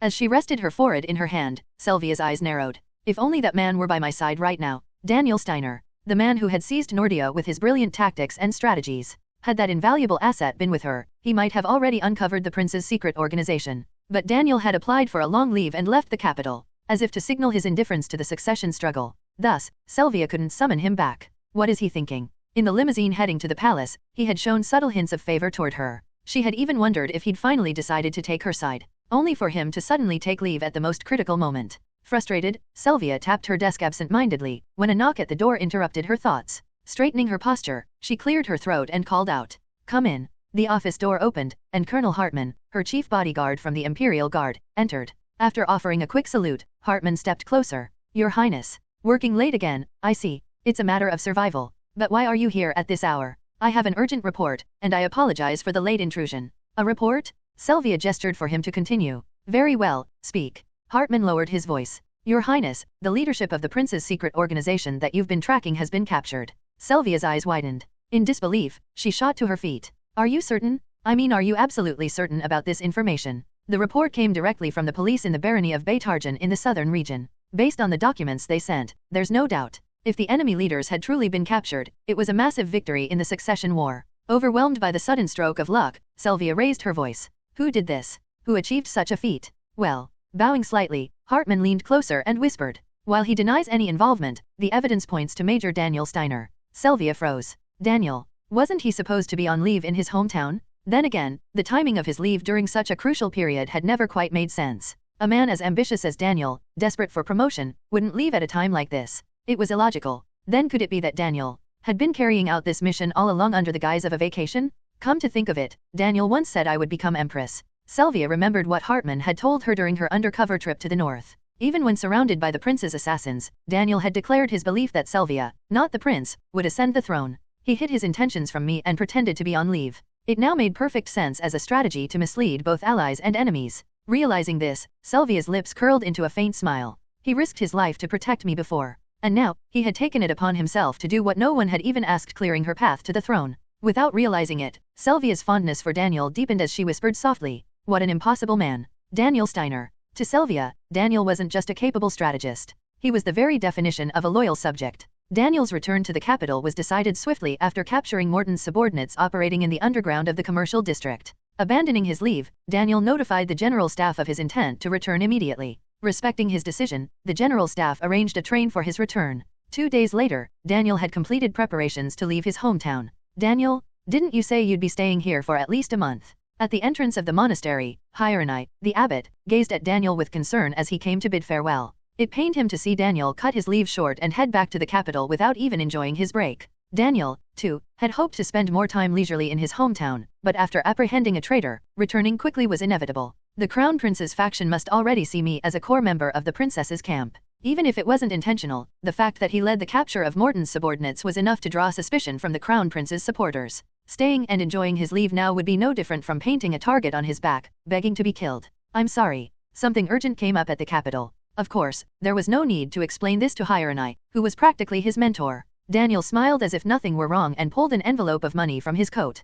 "Please take this. I've added some of my reward money to my salary." Hieronymus' eyes widened as he checked the thickness of the envelope. "Daniel, just having you visit the monastery during your leave was a blessing from God, but this much money? I can't accept it. Please, use it for yourself." "Abbot, donating this to the monastery is the same as using it for myself." Despite Daniel's gentle tone, Hieronymus firmly refused. "The monastery is more than capable of feeding the children without your help. I can't bring myself to take money from you when you're already working so hard." "Oh, then this money is unnecessary and should be burned." "Daniel, don't joke about something so ridiculous." Hieronymus trailed off as Daniel casually pulled a lighter from his coat and sparked a flame. A thin smile curved Daniel's lips as he raised the envelope over the fire. "Abbot, you know I'm someone who follows through on my words. If you don't take this money right now, I will burn it." Hieronymus swallowed nervously. Surely, he wouldn't actually burn that much money? But as Daniel's hand lowered further, the edge of the envelope began to singe. Panicked, Hieronymus lunged forward and snatched the envelope away. Shouting in alarm, Hieronymus scolded, "Daniel, are you planning to trample on the goodwill of those who gave you this money?" "I was. But since you took it, that won't happen now." What? Only then did Hieronymus realize he'd been completely outmaneuvered. His face went blank with disbelief. Seeing this, Daniel chuckled softly. Snapping out of it at the sound of Daniel's laughter, Hieronymus furrowed his brows. "Daniel, do you find this kind of cruel prank amusing?" "I'm sorry, but I had no other choice. If I hadn't resorted to this, you wouldn't have accepted the money. Honestly, you haven't changed one bit." Hieronymus sighed deeply and nodded in resignation. "Fine. If this is truly your wish, I'll use it for the children." "That's all I wanted to hear." "Then, I'll take my leave now." "So soon? I wish you'd come inside for at least a cup of tea." "I'd love to, but I need to catch the train." As you can see, the cab driver is already waiting. Following Daniel's gaze, Hieronymus saw a man leaning against a car, wearing suspenders. The man, an Asian in appearance, removed his fedora and bowed respectfully when their eyes met. Puzzled, Hieronymus remarked, "An Asian cab driver? I don't think I've seen him around here before. Was he recently hired?" Blinking in uncertainty, Hieronymus nodded. "Well, I shouldn't keep you any longer if you're pressed for time. Daniel, we'll be praying for you here, so don't hesitate to return if things get too difficult." "I will. Thank you." With a smile, Daniel turned and walked toward the cab. The moment he stepped inside, his expression hardened. Settling into the back seat, he looked toward the driver. "Take me to the nearest train station." Acknowledging the command, the driver started the engine, while Daniel leaned back into his seat. His mind drifted to the chaos unfolding in the capital. The person who'll react fastest to Morton's capture will be Duke Belver. Duke Belver was the head of one of the Empire's oldest noble families and the minister of the court. A staunch defender of imperial legitimacy, he firmly believed the Crown Prince was the rightful heir. If Morton acted as the Crown Prince's shadowy left hand, then Duke Belver was undoubtedly his right hand in the light. That damned obsession with legitimacy kept him opposing the princess even when the Crown Prince's defeat was nearly certain. That's why Daniel had only informed the princess's inner circle about the incriminating documents seized during Morton's arrest. The goal was to mislead Duke Belver into thinking Morton had burned the documents before his capture and that no evidence remained. It was all about buying time. "I need to keep revealing this information as my last resort. Releasing it prematurely would mean losing a valuable bargaining chip." Worse, it could trigger a backlash, solidifying enemy alliances through public opinion. I have to use this information selectively to sow division from within. That was the only way to survive this messy and violent succession struggle. Daniel exhaled slowly inside the moving cab. Loosening his tie, he gazed out the window, his face clouded with exhaustion. How did things end up like this? He'd planned to spend his time playing with the monastery children, enjoying meals at Jack's restaurant, and taking leisurely walks. Instead, he found himself reluctantly drawn into the princess's camp, scrambling to stay alive. Who the hell wiped out the crown prince's secret organization and dumped the blame on me? Unable to make sense of it, Daniel narrowed his eyes and clenched his teeth. Noticing Daniel's expression through the rearview mirror, the cab driver smirked faintly. Judging by that satisfied look, it seems our gift suits him well. Daniel Steiner was bound to climb even higher, as the Dark Prophet leading the Black Tide. Meanwhile, at Duke Belver's mansion, Morden was captured. Belver's eyes widened in disbelief upon hearing the news from the south. An organization that had operated in complete secrecy for the past 3 years was dismantled overnight. His shock was understandable. But this was no time to be reeling. What about classified information? Has it been exposed that Dawn's Light was acting under the Crown Prince's orders? Belver's confidant and informant, Basson, shook his head. There's no word of it yet. It seems the investigation is still ongoing. That's a small relief, at least. But it's only a matter of time before the truth comes out. So, who exactly captured Morton? It was Major Daniel Steiner. Daniel Steiner. The moment he heard that name, Belver felt lightheaded and clutched his forehead. That damned bastard. He's finally revealing his true colors. It wasn't uncommon for war heroes to use their fame as a springboard into politics. Belver had assumed Daniel was aiming to secure his own rise by backing the princess as empress. But Daniel was different from ordinary war heroes. He acted as if he had no interest in politics right up until the moment he arrested Morton. Daniel had avoided political meetings and refused interviews, maintaining a facade of disinterest. When he took an extended leave during the most critical point of the succession struggle, even Belver had wondered if Daniel truly had no political ambitions. But it was all a deception. To have misled everyone so thoroughly and then apprehended Dawn's Light, it was clear Daniel had been preparing for this for a long time. Realizing that he'd been dancing in the palm of Daniel Steiner's hand made Belver seethe with rage. Yet no matter how cunning and meticulous the man was, he had to have a weakness. Cartman Schultz. Just recently, Cartman Schultz, chief inspector of the Security Bureau, had visited Belver's estate. He'd claimed that Daniel Steiner might be colluding with spies. At the time, Belver dismissed it as nonsense, given the lack of evidence. But now, Belver couldn't afford to ignore even the faintest glimmer of hope. Contact the Security Bureau and tell Cartman Schultz this: the Minister of the Court will personally cover his back, so he'd better find proof that Daniel Steiner is colluding with spies. Basson bowed his head and exited the room to carry out the order. Once his confidant was gone, Belver furiously hurled the wine glass he had been holding. Crash! The shattered glass scattered across the floor, and the red wine spread out like blood.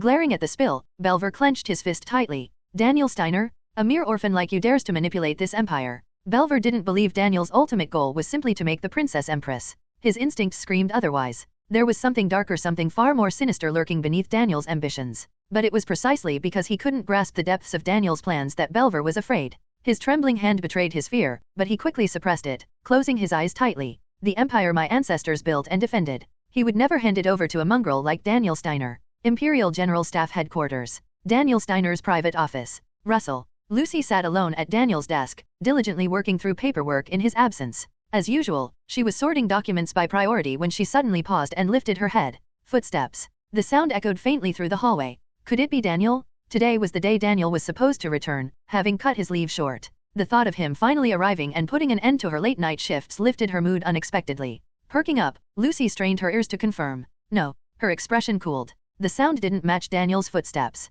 The rhythm, stride length, and weight distribution were all different. Then who? Just as Lucy considered whether it might be Ernst, the operations chief, the door swung open without a knock. A man in a navy blue police uniform stepped in slowly. Lucy's hand twitched. She knew this man well. Cartman Schultz. He was a senior inspector from the Security Bureau. They'd even shared a meal once at a restaurant while she was in disguise, so there was no mistaking him.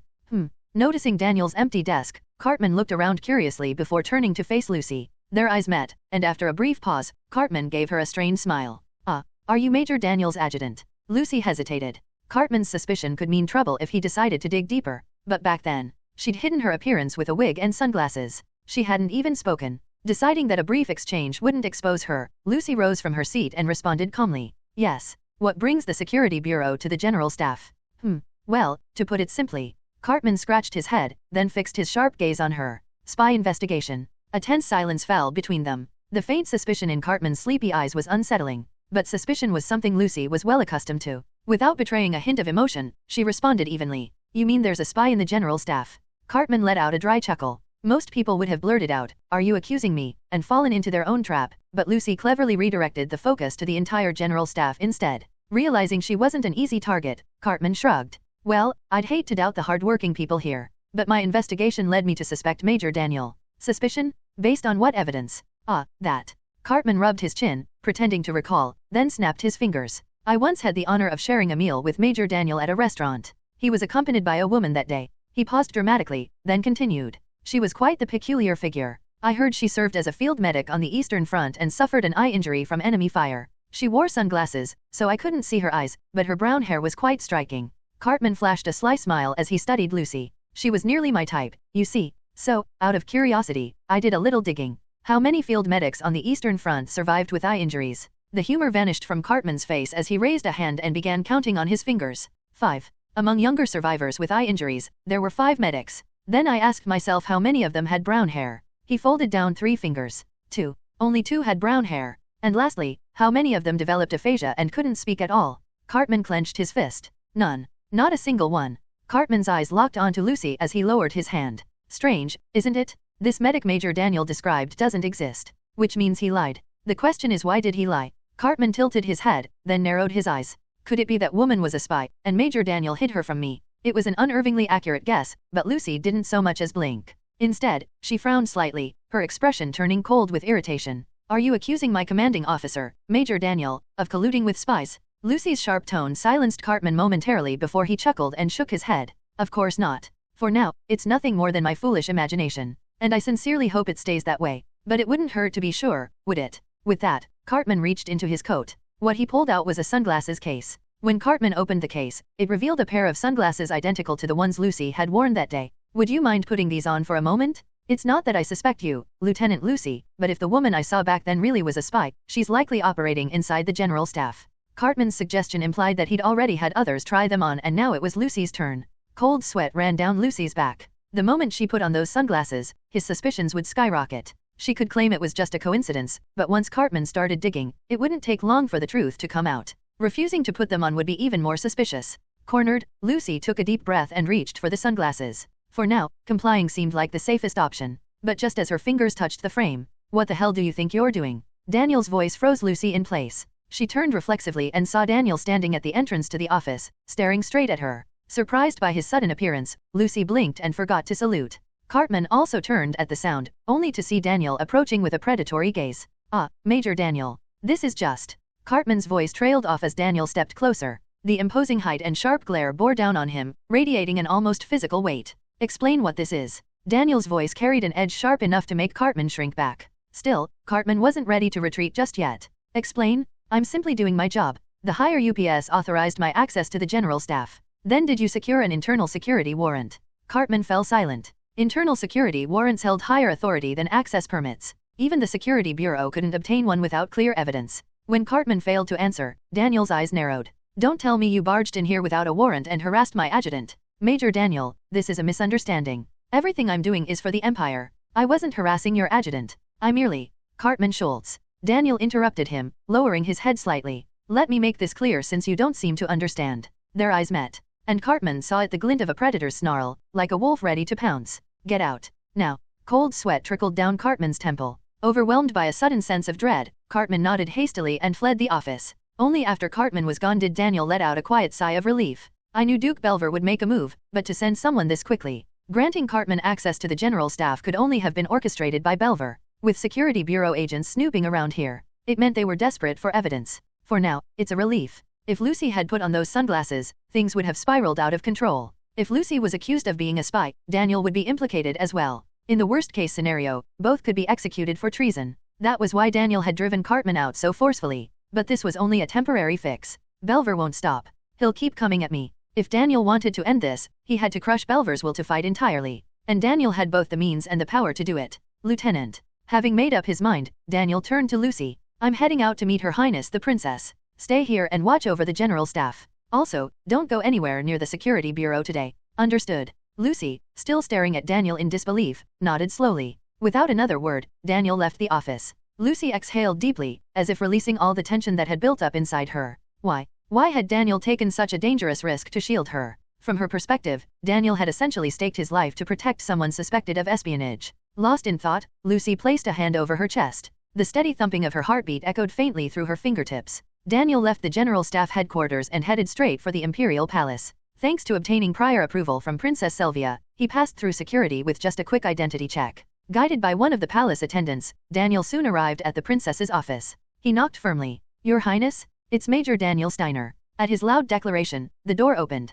Standing at the entrance was Colonel Hartman, the princess's chief bodyguard. "Major Daniel, we've been expecting you." Acknowledging him with a nod, Daniel stepped into the office and saluted. Sylvia, seated behind her desk, immediately brightened at the sight of him. "Major Daniel? I was beginning to wonder when." Her voice rose in excitement before she quickly caught herself, clearing her throat. Even in her happiness, Sylvia reminded herself to maintain the dignity of her royal status. "What brings you here today?" Her now calm voice filled the room, and Daniel lowered his hand, shifting into a formal at-ease stance. "I've come with an urgent matter, Your Highness." As Daniel spoke, Hartman closed the door and took his position beside the princess. With both of their eyes on him, Daniel began. "Before I explain the situation, I need to clarify something. I was not the one who led the attack to dismantle the Crown Prince's organization, Dawn's Light. I believe this point must be made clear." Sylvia and Hartman exchanged glances, blinking for a moment before nodding as if they understood. "I see. If anyone asks, we'll make sure to frame it that way. I'll keep that in mind as well. I have no intention of letting you take the blame, Major."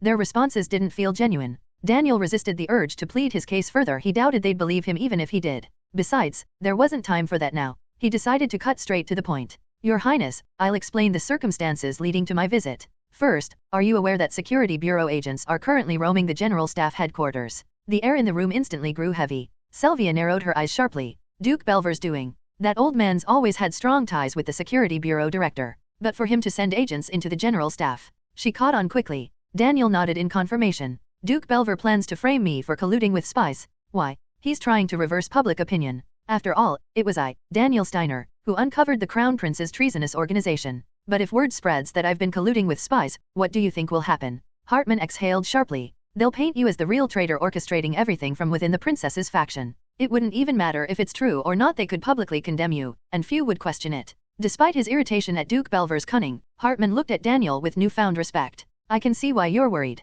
The Security Bureau can fabricate evidence out of thin air. One wrong move, and you'll be dragged down." The truth was even messy. Daniel knew his adjutant Lucy was tied to espionage, but he couldn't reveal that. Instead, he nodded grimly. "It's only a matter of time. If the Security Bureau manages to secure a surveillance warrant, I'll be detained immediately." Sylvia shot up from her seat, slamming her hands on the desk. "No, I won't allow it. I'll stop them myself if I have to." Daniel gave her a faint smile. "I'd be grateful for that, Your Highness. But there's a better option, one that eliminates the threat before it escalates." "Eliminates it?" Hartman's interest peaked. "You have a plan to turn this situation around." "I do." Daniel's eyes glinted with determination as he spoke. "Duke Belver is so desperate to use the Security Bureau because he fears me. Think about what that means." Sylvia frowned slightly before answering. "He's afraid of you. If he's pushing this hard despite the risk of backlash, then he sees you as a serious threat." "Exactly." Daniel's voice hardened. "I plan to use that fear against him and leverage the information we have to strike a deal." Hartman raised a brow. "Leverage his fear? What exactly do you mean by that?"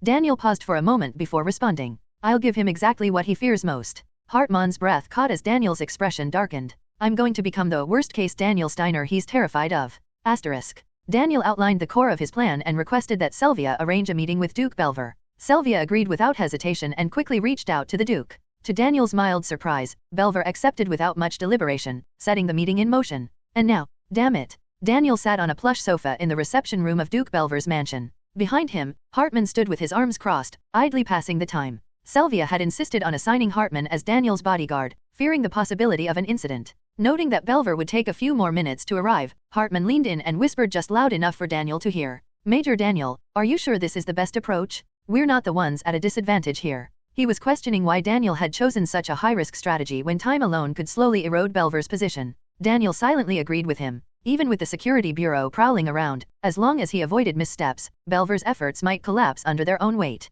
But bloodshed would be unavoidable during that process. And more importantly, Lucy really was a spy. If Hartman obtained a warrant and launched a full-scale investigation, it was only a matter of time before he uncovered irrefutable proof against her. And when that happened, Daniel would be a dead man.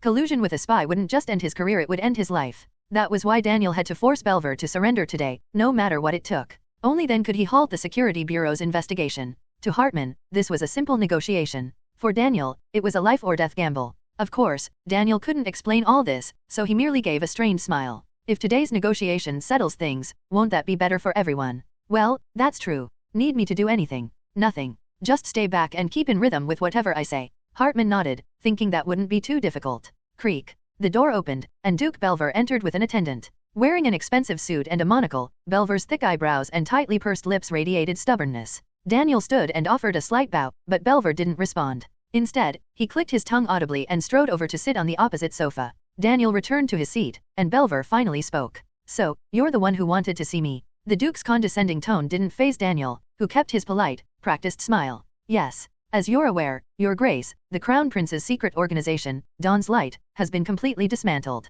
I've come with a proposal regarding this matter. A proposal? Huh? I don't even need to hear it? You want me to betray the Crown Prince, don't you? Belver jabbed a finger at Daniel. I also know your methods pressuring people into submission at the negotiation table. Don't think for a second that I'll fall for your schemes like the others. Despite Belver's outburst, Daniel maintained his composure, the smile never leaving his lips. Your Grace, I believe there's a misunderstanding. I'm only here to discuss terms. If you'll listen. I won't. Belver cut him off with a roar. Do you think I'd be swayed by the lies spilling from your filthy mouth? Then are you saying you'll walk out of this negotiation without even hearing what I have to say? I only agreed to this meeting because of the princess's request. No matter what happens, I will never betray the Crown Prince, not even if it costs me my life. As expected, Belver had taken a hardline stance. Seeing no alternative, Daniel abandoned diplomacy and prepared to switch to the role he'd rehearsed, an act designed to unnerve his opponent. I understand your loyalty, Your Grace. But if you break off these negotiations now, the lives you'll sacrifice won't be limited to just your own. Belver's brow twitched. What are you implying? Exactly what I said. Think carefully. Leaning back into the sofa, Daniel kept his smile steady while Belver nervously swallowed, his fingers trembling. Belver's voice dropped, and he muttered, My acquaintances and family are innocent. Even if I lose the succession battle, you have no authority to touch them. At this, Daniel's lips twitched before he let out a low, humorless laugh. The sound reverberated through the reception room, sending chills down Belver's spine. Even Hartman, who had agreed to support Daniel's performance, felt a faint sense of unease watching him. After laughing for a moment, Daniel waved a hand as if apologizing. My apologies, Your Grace. That was rude of me. But, abruptly, the laughter vanished. Daniel locked eyes with Belver, his sharp, predatory gaze sending a shiver down the older man's spine. Let me ask you this, Duke Belver. His voice dropped into a cold, cutting tone that held Belver captive. Among the people I've ruined and brought to their knees, do you honestly believe there weren't any innocents among them? Silence filled the room. Daniel leaned forward slightly, never breaking eye contact. And in that moment, Duke Belver felt something primal, an overwhelming wave of terror crawling up his spine. Although he didn't show it outwardly, Belver's breathing had begun to grow unsteady. Moreover, Daniel noticed the slight trembling in Belver's eyes as their gazes met. Thanks to that, Daniel was certain. He's wavering? The expression Belver wore now belonged to someone desperately trying to conceal their fear. Good. Had Belver sneered and brushed it off at this point, it would have put Daniel in a difficult position. If Belver thought of me as just another ordinary strategist, that's exactly what would have happened. But Belver was genuinely wary of Daniel. Daniel's assumption that Belver held him in high regard had been proven correct. In that case, the best move for Daniel was to continue acting as the worst-case scenario Daniel Steiner that Belver imagined, in order to make this negotiation succeed. If this negotiation fails, I'll die instead. Steadying his resolve, Daniel feigned composure as he pulled out a document from his coat. Belver swallowed hard at the sight. That is. Daniel nodded. It's a copy of the documents we collected after apprehending Dawn's Light, His Highness's secret organization. I'm sure a man of your caliber can easily understand what these documents imply. Daniel handed the document to him as if inviting him to confirm it himself. Belver took the document and carefully examined its contents. It wasn't a fabricated piece of evidence, the operation's date and details were meticulously recorded. Belver's hands began to tremble slightly. Duke Belver. Daniel addressed him slowly, letting his words seep in. What do you think will happen if this document is made public? His Highness's path to becoming Crown Prince will vanish, and the Empire's citizens will cry out for the blood of a traitor. Belver clenched his teeth. He already knew what Daniel's next words would be. At that time, we'll inform the citizens of the capital. Before punishing the traitors, we conducted an investigation and discovered a certain family was connected to them. And that family is... Daniel reached out and pressed down lightly on the top of the document Belver was holding. Lowering his voice so only Belver could hear, Daniel whispered. The Bahatrant family, led by you, Duke Belver. Belver's eyes widened as he glared at Daniel over the document. The nerve of a mere orphan, a vagrant to dare threaten one of the Empire's most noble families, filled him with rage. With anger written all over his face, Belver slammed the document onto the table. You filthy scum! It seems the rumors about you weren't exaggerated in the slightest. I can't fathom how someone as low and despicable as you managed to stand by Her Highness's side. Belver raised his voice, but Daniel only responded with a look of mild discomfort.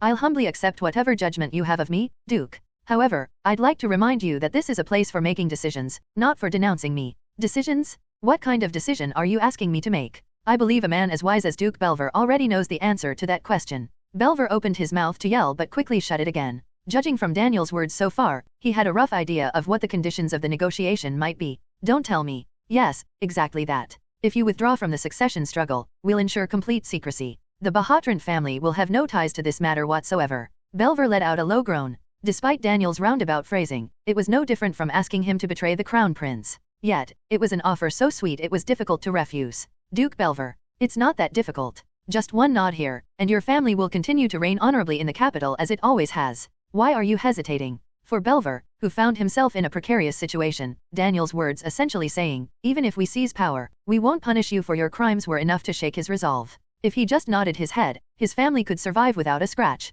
But I've sworn loyalty to His Highness. He couldn't allow himself to be swayed by this devilish silver tongue. Don't test my loyalty. I will never join hands with the likes of you. Belver spoke with conviction, but Daniel merely blinked indifferently. Then, with a faint smile, Daniel stood up. You won't join hands with me? I'll respect that decision, but I find it hard to understand. Did you already forget what I said earlier? Walking past Belver, Daniel spoke nonchalantly. I warned you that rejecting my offer wouldn't end with just one life being lost. Oh, a whiskey cabinet? You've set up a nice display here in the lounge. In the heavy atmosphere, Daniel suddenly let out an impressed remark as he opened the whiskey cabinet's door. Daniel took out a bottle of Johnny Walker and looked down at it as he continued speaking.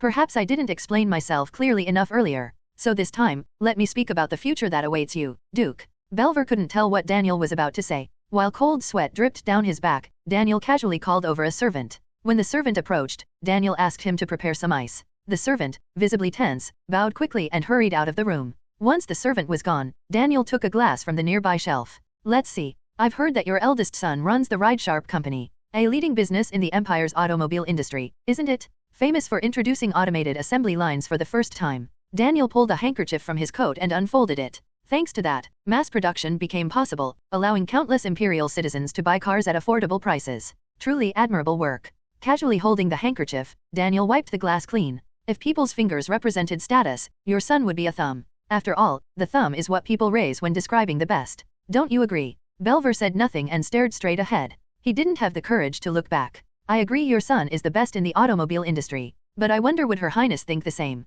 Daniel finished wiping the glass and spoke in a voice tinged with concern. If Her Highness becomes Emperor, I'll have no choice but to advise her to conduct a thorough investigation into Ridesharp Company. After all, your son belongs to the family of Belver the traitor. Belver's breathing grew rough. Noticing this, Daniel continued in a calm, measured tone. And if, during that investigation, evidence surfaces that your son funded the traitors, things will take a complicated turn. Just imagine how terrible that would be. Daniel clicked his tongue as if lamenting the situation. At that moment, the servant returned with the ice. Daniel gestured for him to come closer, and the servant carefully placed ice cubes into the glass. After thanking the servant, Daniel opened the bottle of Johnny Walker and poured the liquor into the glass. When Daniel lifted the glass, Belver finally spoke with difficulty. My son has nothing to do with this. I swear it. Daniel took a sip of the whiskey, shrugged, and replied, well, from my perspective, it seems he does. Don't slander him, Daniel Steiner. I misspoke. It's not that it seems like he's involved. Walking behind Belver, Daniel lightly placed a hand on his shoulder. I'll make sure he is involved. Belver's eyes widened at the chilling statement. As his complexion paled, Daniel leisurely walked back to his seat. Just in case you're wondering, don't count on the Security Bureau's help. By then, they'll be obeying the new Emperor's orders. Daniel sat back down on the sofa and placed the glass on the table. And it won't stop with your eldest son. I'll rope in your second son, who works in the electrical industry, and your third son, who runs the oil company, as well.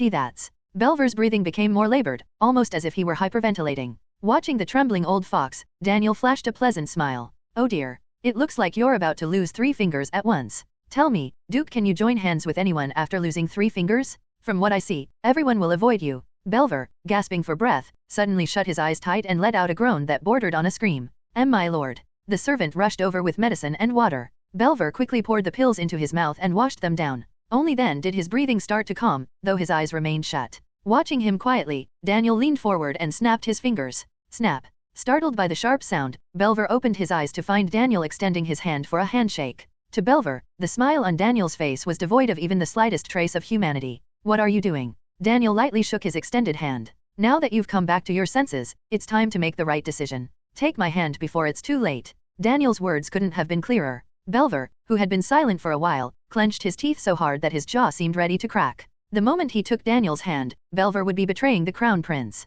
It would mean denying the legitimacy of the imperial lineage that the Bahatrant family had protected for generations. For the sake of the beliefs upheld by his ancestors, he was willing to give up his own life without hesitation. But what about my family? What crime have they committed to deserve this? To Belver, family was just as important as his principles. And of course, it was. Before being the head of the family, he was a father. He knew his grown sons' dreams and how hard they had worked to achieve them. Destroying their bright futures for the sake of his own principles was something he couldn't bear. What should I do? Caught in endless torment, Belver's vision momentarily blurred from the mounting headache. He knew this wasn't just a threat. The demon standing before him would undoubtedly carry out a massacre if the negotiations fell apart. The mercilessness in Daniel Steiner's cold eyes and inhuman smile made that clear. At this moment, Belver had to make a decision.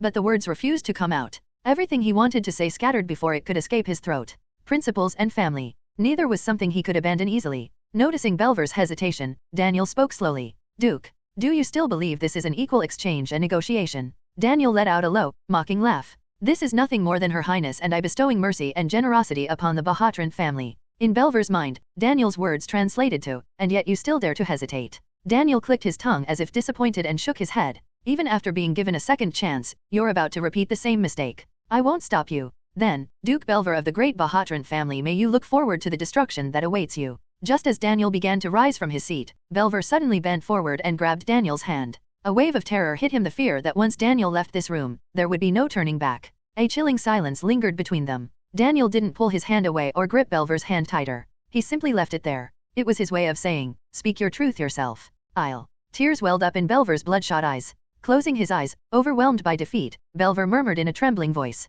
I'll cooperate. I'll do as you say. Hearing the confirmation, Daniel finally clasped Belver's hand.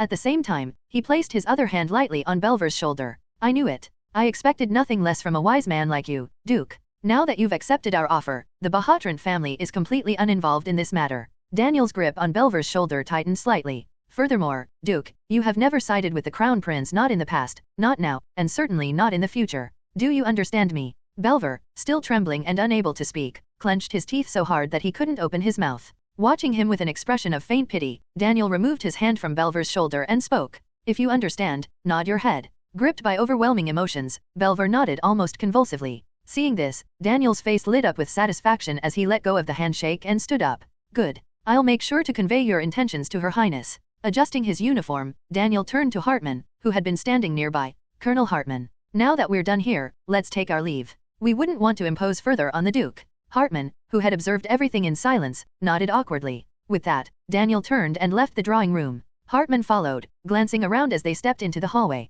Confirming that no one else was present, Hartman looked at Daniel's profile. The demonic presence he had displayed moments ago was gone, replaced by an exhausted expression. Releasing a low sigh, Daniel murmured, That's a relief. If Duke Belver had refused the offer, it could have turned into a difficult fight. The sudden shift in tone left Hartman feeling unsettled. After a brief pause, he spoke. I'm honestly surprised. To be honest, I didn't think Duke Belver would accept the offer. Neither did I. It seems my performance worked better than expected. Hearing Daniel's words, Hartman furrowed his brow. Performance. Could that truly be called acting? From Hartman's perspective, it seemed more accurate to describe it as Daniel's true nature bleeding through the surface. However, to Daniel, it was acting. Of course, it was desperately performed acting, born from the need to survive. If I hadn't forced Duke Belver to surrender, I'd be the one dead right now. Relieved that everything had gone well, Daniel allowed himself a small breath of ease, and Hartman let out a deliberate cough. In any case, well done. I'll report to Her Highness personally, so you should head back and get some rest. Surprised by the gesture, Daniel looked at Hartman before giving a slight nod. Thank you for the consideration. I'll do that. The two men then walked down the mansion's hallway in silence. To be precise, the silence felt awkward only to Hartman. Because today, Daniel Steiner felt more terrifying than ever. Hartman parted ways with Daniel at the mansion entrance and headed straight for the Imperial Palace. Upon arriving at Sylvia's office, he knocked on the door, and her voice called him inside. Entering and saluting, Hartman saw Sylvia pause her writing and look up. Huh? Where's Major Daniel? He looked tired, so I told him to head back first. He already left? Wait, you're telling me you told him to leave first, and he actually left? Sylvia pressed him with questions, causing Hartman to lower his hand and look slightly puzzled. Your Highness? Were you waiting for Major Daniel? What? No, not at all. Realizing that her true thoughts had been exposed, Sylvia's face turned red, and she quickly cleared her throat. Why would I want to see him? I wasn't looking forward to it or anything. Anyway, how did the negotiations go? They were successful. In exchange for sparing the Bahatrant family, Duke Belver has withdrawn his support for the Crown Prince. Sylvia's mouth fell slightly open. She couldn't believe that the stubborn old fox had waved the white flag after a single negotiation. Is that true? Duke Belver actually bowed to me. Yes. Thanks to Major Daniel's efforts. Hearing that Daniel had made the negotiation a success, Sylvia couldn't help but be impressed. Capturing the Crown Prince's secret organization had already been a massive achievement. And now, forcing Duke Belver to surrender effectively ended the battle for succession. Sylvia let out a quiet laugh, a faint smile curling on her lips. My poor brother. He's lost both arms in one blow. He's probably screaming in frustration right now. Certain of her victory, Sylvia placed her pen in its case and shut it with a satisfying click. So, her sharp gaze shifted to Hartman. What do you think of Daniel Steiner, Colonel? She wanted Hartman's assessment after witnessing Daniel handle the negotiations firsthand. This was also the primary reason Sylvia had assigned Hartman to guard Daniel, to determine whether Daniel could be trusted as one of her closest allies. Daniel Steiner is one of the most capable individuals I've ever met. However, pausing for a moment, Hartman continued with a heavy tone. He is also an extraordinarily dangerous man. Hartman evaluated allies based on tactics, strategy, and politics. As a member of the Imperial Guard who operated within the capital rather than on the battlefield, Hartman prioritized political acumen above all else. After all, a tactician couldn't defeat a strategist, and a strategist couldn't outmaneuver a politician. And a politician? When faced with an equal adversary, they could only maintain a fragile balance. But Daniel Steiner was different. He had thoroughly crushed Duke Belver, a man who could have become his greatest political enemy under the pretense of serving Her Highness. He couldn't forgive it. The fact that Duke Belver tried to frame him for treason. Belver had used the Security Bureau to accuse Daniel of colluding with spies, and Daniel's fury was evident. Yet his anger wasn't a blazing fire. It was a silent poison, flowing calmly and lethally, not visibly threatening but far more dangerous than it appeared. And once someone drank even a drop of that poison, they would suffer excruciating pain. In front of such a victim, Daniel Steiner would smile and say, I have the antidote. Let's negotiate. That was how Hartman saw Daniel Steiner. Therefore, Your Highness. Recalling the image of Daniel facing Duke Belver, Hartman warned, you must never make an enemy of Daniel Steiner. Bowing his head, Hartman felt a cold sweat trickle down his back. Because just if Daniel Steiner had sided with the Crown Prince instead of Her Highness, the one drinking Daniel's poison today, it wouldn't have been Duke Belver. It might have been Hartman himself.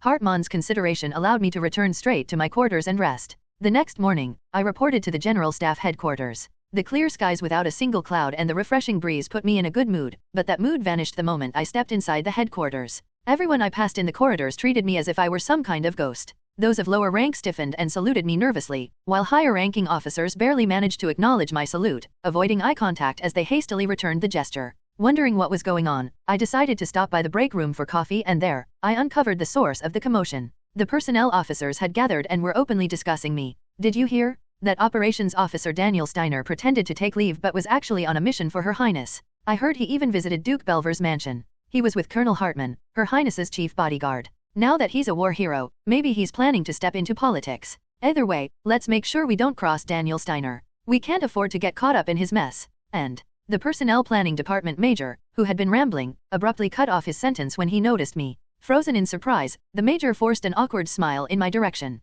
He leaned toward his colleagues and whispered something. The officers who had been chatting turned to glance at me before coughing nervously and breaking the silence. One of them, the lowest ranking a major, finally mustered the courage to speak. Gee, good morning, Major Steiner. I took a sip of my coffee and replied, yes, good morning. It's a perfect day for gossip, isn't it? My words caused them to exchange uneasy glances before hastily discarding their coffee and making excuses to leave.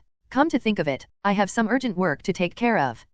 I just remembered I need to see my department chief right away. One by one, they mumbled excuses and filed out of the break room. Watching their retreat, I let out a low sigh. Judging by the strange rumors circulating in the headquarters, it seemed I had somehow solidified my position as Her Highness's closest confidant. Not that I could blame anyone for spreading such rumors. If I were in their shoes, I'd think the same thing. Given the circumstances, it would have been stranger if they didn't think I was close to the princess. The problem was that I had absolutely no intention of taking on such a role, and the situation was quickly becoming a headache. How did things end up like this? I had simply gone home to enjoy my leave. But after unintentionally dismantling the Crown Prince's secret organization, the situation had spiraled completely out of control. I wonder what His Majesty thinks about all this. The last time I met the Emperor, he had emphasized that soldiers must remain politically neutral. Yet here I was, acting in a way that couldn't be more political. He definitely won't look kindly on this. Even a child knew that drawing the Emperor's ire would end badly. I felt uneasy, but worrying about something that hadn't even happened yet was a bad habit. Finishing the rest of my coffee, I crumpled the paper cup and tossed it into a nearby trash bin.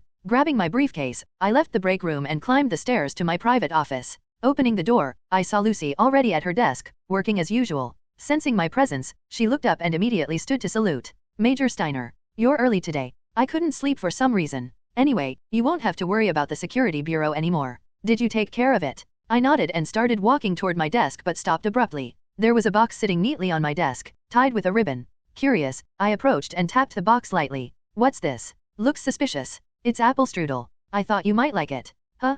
Do bakeries even sell this here? It's a southern dish not exactly common around here. Lucy hesitated for a moment before replying. I made it myself. You made it. Lucy nodded without a hint of emotion, and I immediately broke into a cold sweat. An assassination attempt. For a brief moment, a chilling thought crossed my mind, but I quickly regained my composure. There's no way she'd try to kill me here in the General Staff headquarters, of all places. It'd be too easy to trace back to her. Lucy wasn't stupid. She had to know how obvious it would be. So she really just made this for me as a gesture of goodwill. I stood there, baffled, before the truth slowly dawned on me. Does she think I saved her from the security bureau? In reality, I had only acted to protect myself, but it seemed Lucy had gotten the wrong idea. There was no need to correct her misunderstanding, so I simply nodded and untied the ribbon. The box opened like a blooming flower, revealing perfectly baked apple strudel inside. It looks delicious. I picked up the utensils included in the box, sliced off a piece, and took a bite. Chewing carefully, I couldn't help but be impressed. This is incredible. The tartness and freshness of the apples combined with the warm, aromatic cinnamon flavor.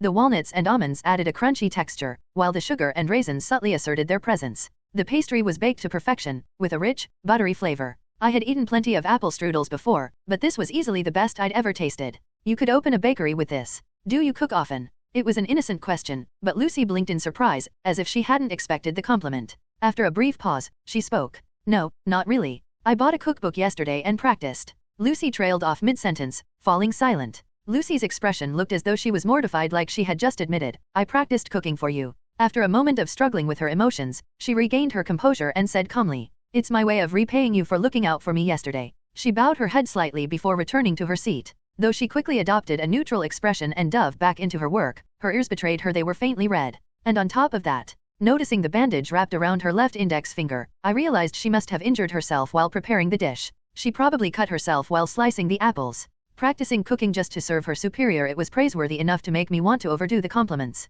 Lucy truly was the model adjutant. The problem is, that model adjutant was also likely plotting my death. Chances were high that this dish was intended to lower my guard. The thought left my throat feeling strangely tight. It's probably best to dispose of the leftovers later when I return to my quarters. Meanwhile, inside the Imperial Palace's reception room. What did you just say? The golden-haired Prince Arno's eyes trembled. The news delivered by Felistan, the deputy director of the Intelligence Bureau, was so absurd that it defied belief. Prince Arno wanted to deny reality, but Felistan repeated his report despite the heavy tension in his voice. Duke Belver has announced that he will withdraw from the succession struggle. He is currently refusing all visitors and has locked himself in his chambers. It was a devastating blow. With Dawn's Light apprehended, Arno had relied on Belver's support to continue the succession battle. And now, out of nowhere, Belver had decided to abandon him. Why? Muttering to himself, Arno waited for an explanation. Felistan responded. While we are uncertain of the details, it seems his decision came after a private conversation with Major Daniel Steiner. Daniel Steiner? That bastard again. Arno, who had been laughing in disbelief, suddenly roared. Why the hell is that bastard interfering with me at every turn? Why? From the Northern assassination incident to the present moment, Daniel Steiner had not only obstructed Arno's plans but had also systematically shattered every single one. And now, by stripping away Belver's support, he had completely destroyed Arno's future prospects. A sharp pain throbbed in Arno's temples. At the same time, rage boiled up from deep within him. Deputy Director, the fight isn't over yet. Find something we can use to arrest Daniel Steiner immediately. Evidence that he used private soldiers, bring it to me. Arno's voice began to falter. Normally, Felistan would have nodded resolutely, but instead, he hesitated, nervously gauging the prince's reaction. Just as Arno was about to demand an explanation, Felistan bowed his head apologetically. Your Highness, we have already conducted a private investigation, but we found nothing. Nothing. Yes. We assumed Daniel was building a personal network and launched a large-scale investigation, but we uncovered absolutely nothing. Sweat trickled down Felistan's forehead. For someone capable of dismantling Dawn's Light so swiftly, a large organization would have been necessary. There should have been clear command structures for issuing and receiving orders. However, Felistan bowed his head even lower. Major Daniel Steiner didn't communicate with a single person during his time in the South. And as for the group that attacked Dawn's Light, they disappeared without leaving a trace. What? Your Highness, if I may speak bluntly, it feels like we're chasing a ghost. We can't figure out how Daniel Steiner operates, no matter how much we investigate. There was a faint tremor in Felistan's voice. Arno, stunned, collapsed into his chair. What in the world? In short, Daniel Steiner had executed his operation so flawlessly that even the Imperial Intelligence Bureau couldn't find a shred of evidence. Faced with this revelation, the anger bubbling inside Arno cooled into an icy dread. That dread soon transformed into a nameless fear. What kind of man is Daniel Steiner? The prince's question hung in the air, unanswered. Felisten remained silent, unable to define the enigma that was Daniel Steiner. A man who would stop at nothing to achieve his goals. A ghost-like presence that left no trace behind. Prince Arno, having lost his entire support base in an instant due to Daniel Steiner's actions, was left with no choice but to surrender. With Arno abandoning the succession struggle, Sylvia was able to extend her influence within the capital and the imperial palace without any opposition. About a month later, Emperor Bertram, who had been observing everything from afar, decided that waiting any longer was meaningless. Using the pretext of selecting an heir, he summoned the empire's key figures to the palace's grand hall. Naturally, Daniel Steiner was among those invited as one of the empire's key figures. While receiving an invitation to witness such a monumental decision was considered a great honor, Daniel himself found the event more uncomfortable than anything else. I'd rather be back at my quarters, sipping coffee and reading a book. Spending his precious weekend like this felt absurd.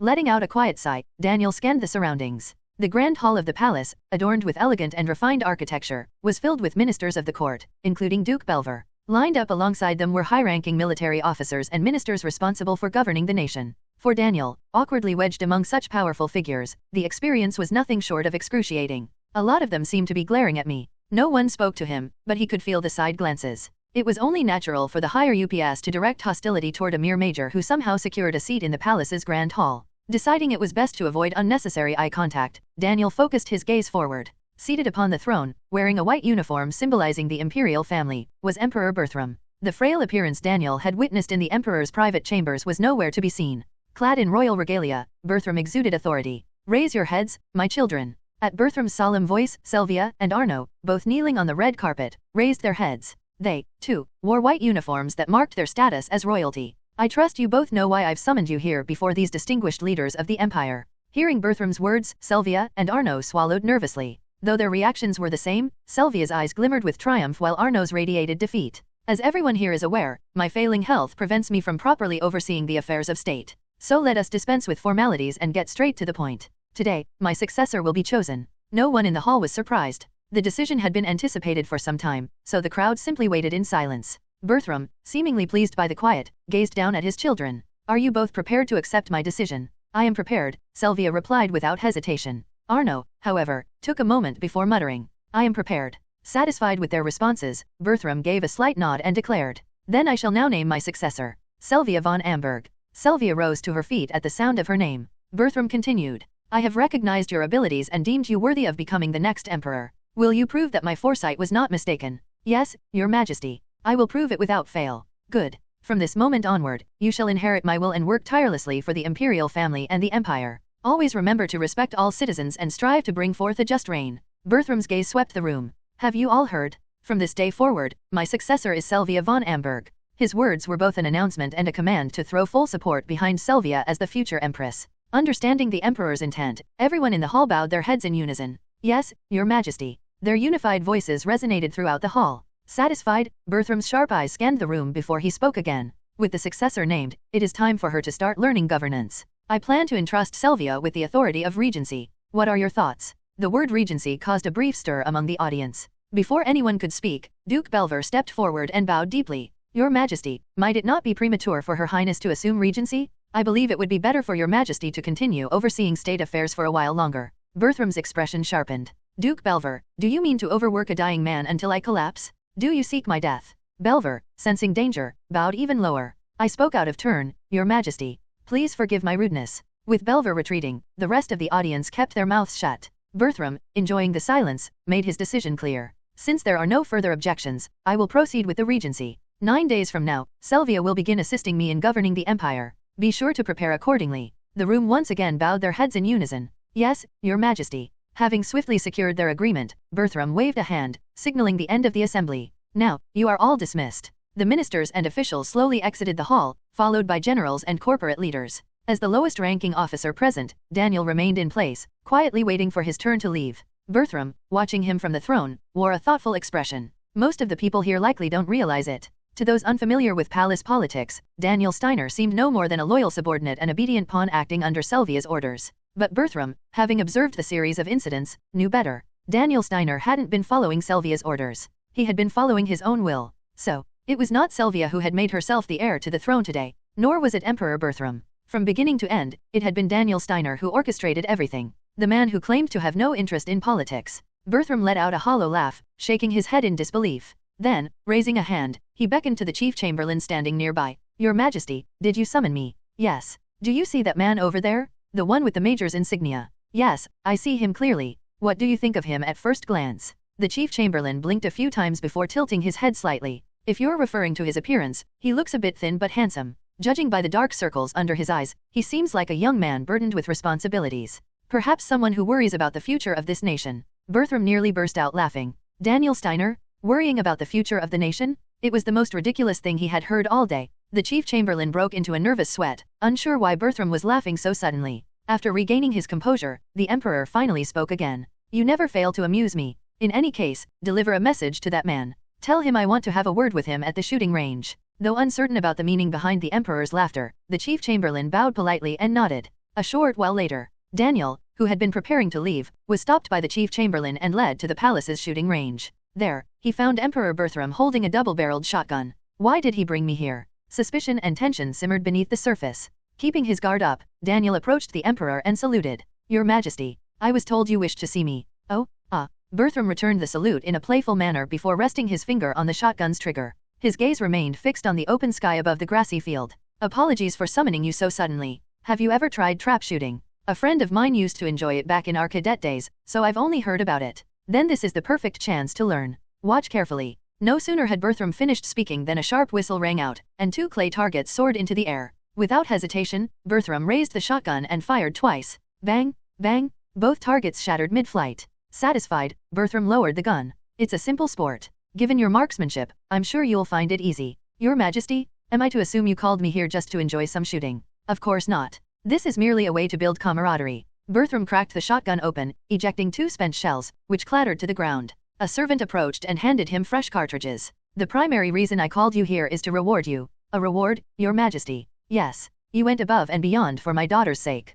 I've always wanted Sylvia to become emperor, so I'm deeply grateful for your efforts. Bertram leisurely reloaded the shotgun as he spoke, sliding the cartridges into the chambers. So, I plan to reward not just you but also those who assisted you. That is, if you're willing. Would you mind telling me who they are? Wearing a warm smile, Bertram closed the shotgun and raised it again. At his signal, the servant stepped back, and the targets were launched once more. As Bertram's eyes followed the clay discs, Daniel hesitated. Your Majesty? If you're referring to the capture of the prince's secret organization, that was purely a stroke of luck. I don't have any other names to offer. The discs flew through the air. Bertram instinctively fired twice, shattering both targets again. Lowering the shotgun, he ejected the spent shells. Major Steiner. As the shells hit the ground, Bertram glanced back at Daniel, shrugging his shoulders. This isn't a request, I'm giving you an order. A cool breeze swept through the range. After a brief pause, Bertram continued. Tell me who are the people that supported you, and what do they do? Though Bertram's lips still carried a smile, his eyes had turned cold and calculating. Noticing the subtle shift, Daniel's instincts immediately kicked in.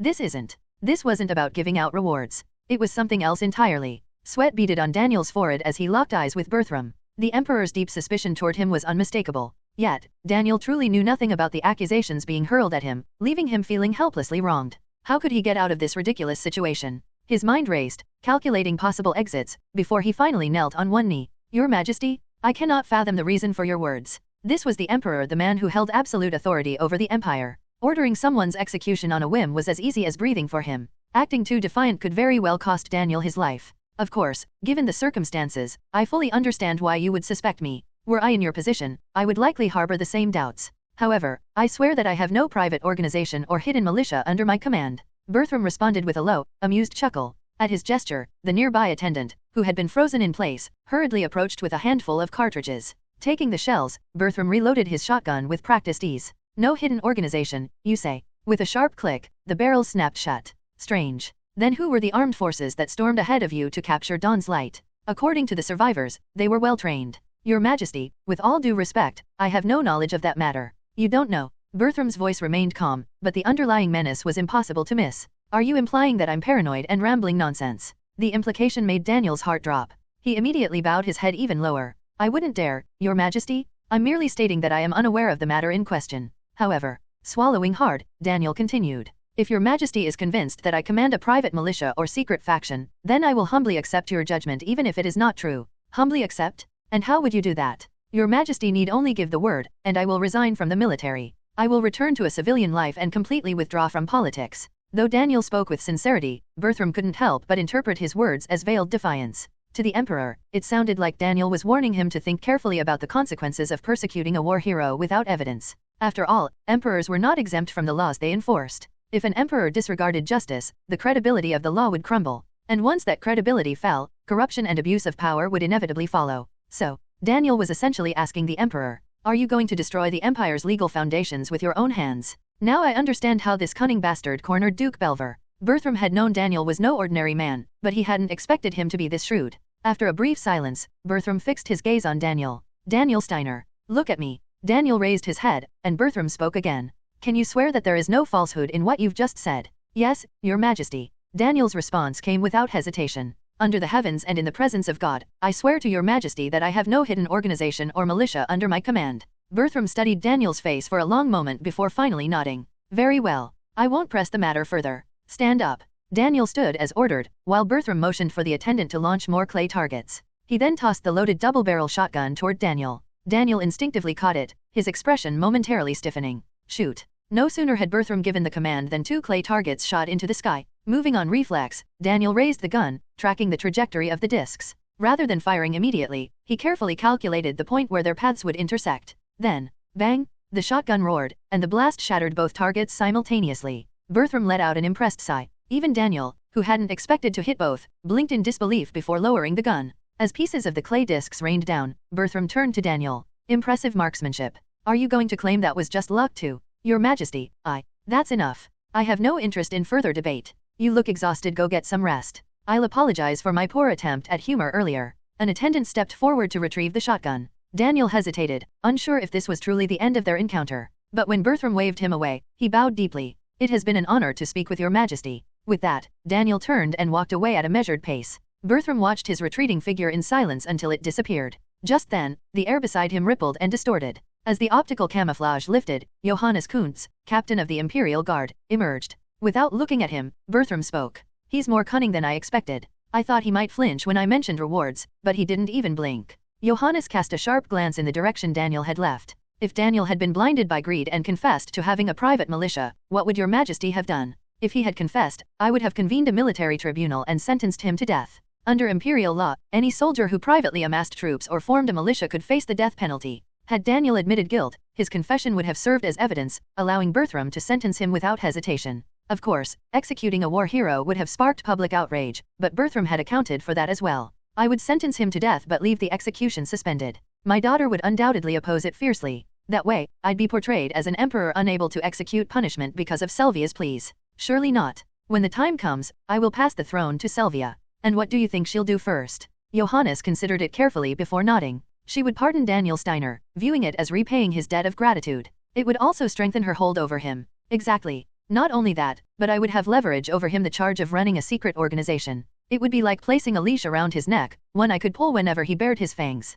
Emperor Bertram had carefully orchestrated everything, setting up Selvia to control Daniel Steiner. But Daniel had evaded the trap, as if he had foreseen the entire plan from the start. Did you notice Daniel Steiner's trap shooting? Yes, I saw it, Johannes replied. Bertram allowed himself a faint smile. That man has done this before. His steady stance and ability to calculate the trajectory of the discs instantly, there's no way that was his first time. Then why did he lie and claim he hadn't done it before? Because the moment he was summoned by the Chamberlain, he knew this wasn't a friendly gathering. He knew it was an interrogation and wanted to leave as quickly as possible. Daniel likely intended to feign incompetence to lower Bertram's interest. But when forced to handle the shotgun, his instincts betrayed him. Watching him in that moment, Bertram had no doubts. Daniel Steiner's words were lies from start to finish. But we can't call them lies because he erased all the evidence. If even the Imperial Intelligence Agency couldn't uncover anything, then no one could. The realization deepened the lines on Bertram's face. He's meticulous and calculated, someone who wraps himself in deception yet leaves no gaps to exploit. Not even I, the Emperor, can move against him easily. Had Bertram been younger and healthier, he might have welcomed Daniel's arrival. With Daniel by his side, he might have unified the world. But Bertram was old and sick, and Selvia, the heir, was still young and inexperienced. Right now, Selvia cannot tame the wolf that is Daniel Steiner. What consequences this would bring to the Empire, Bertram dared not imagine.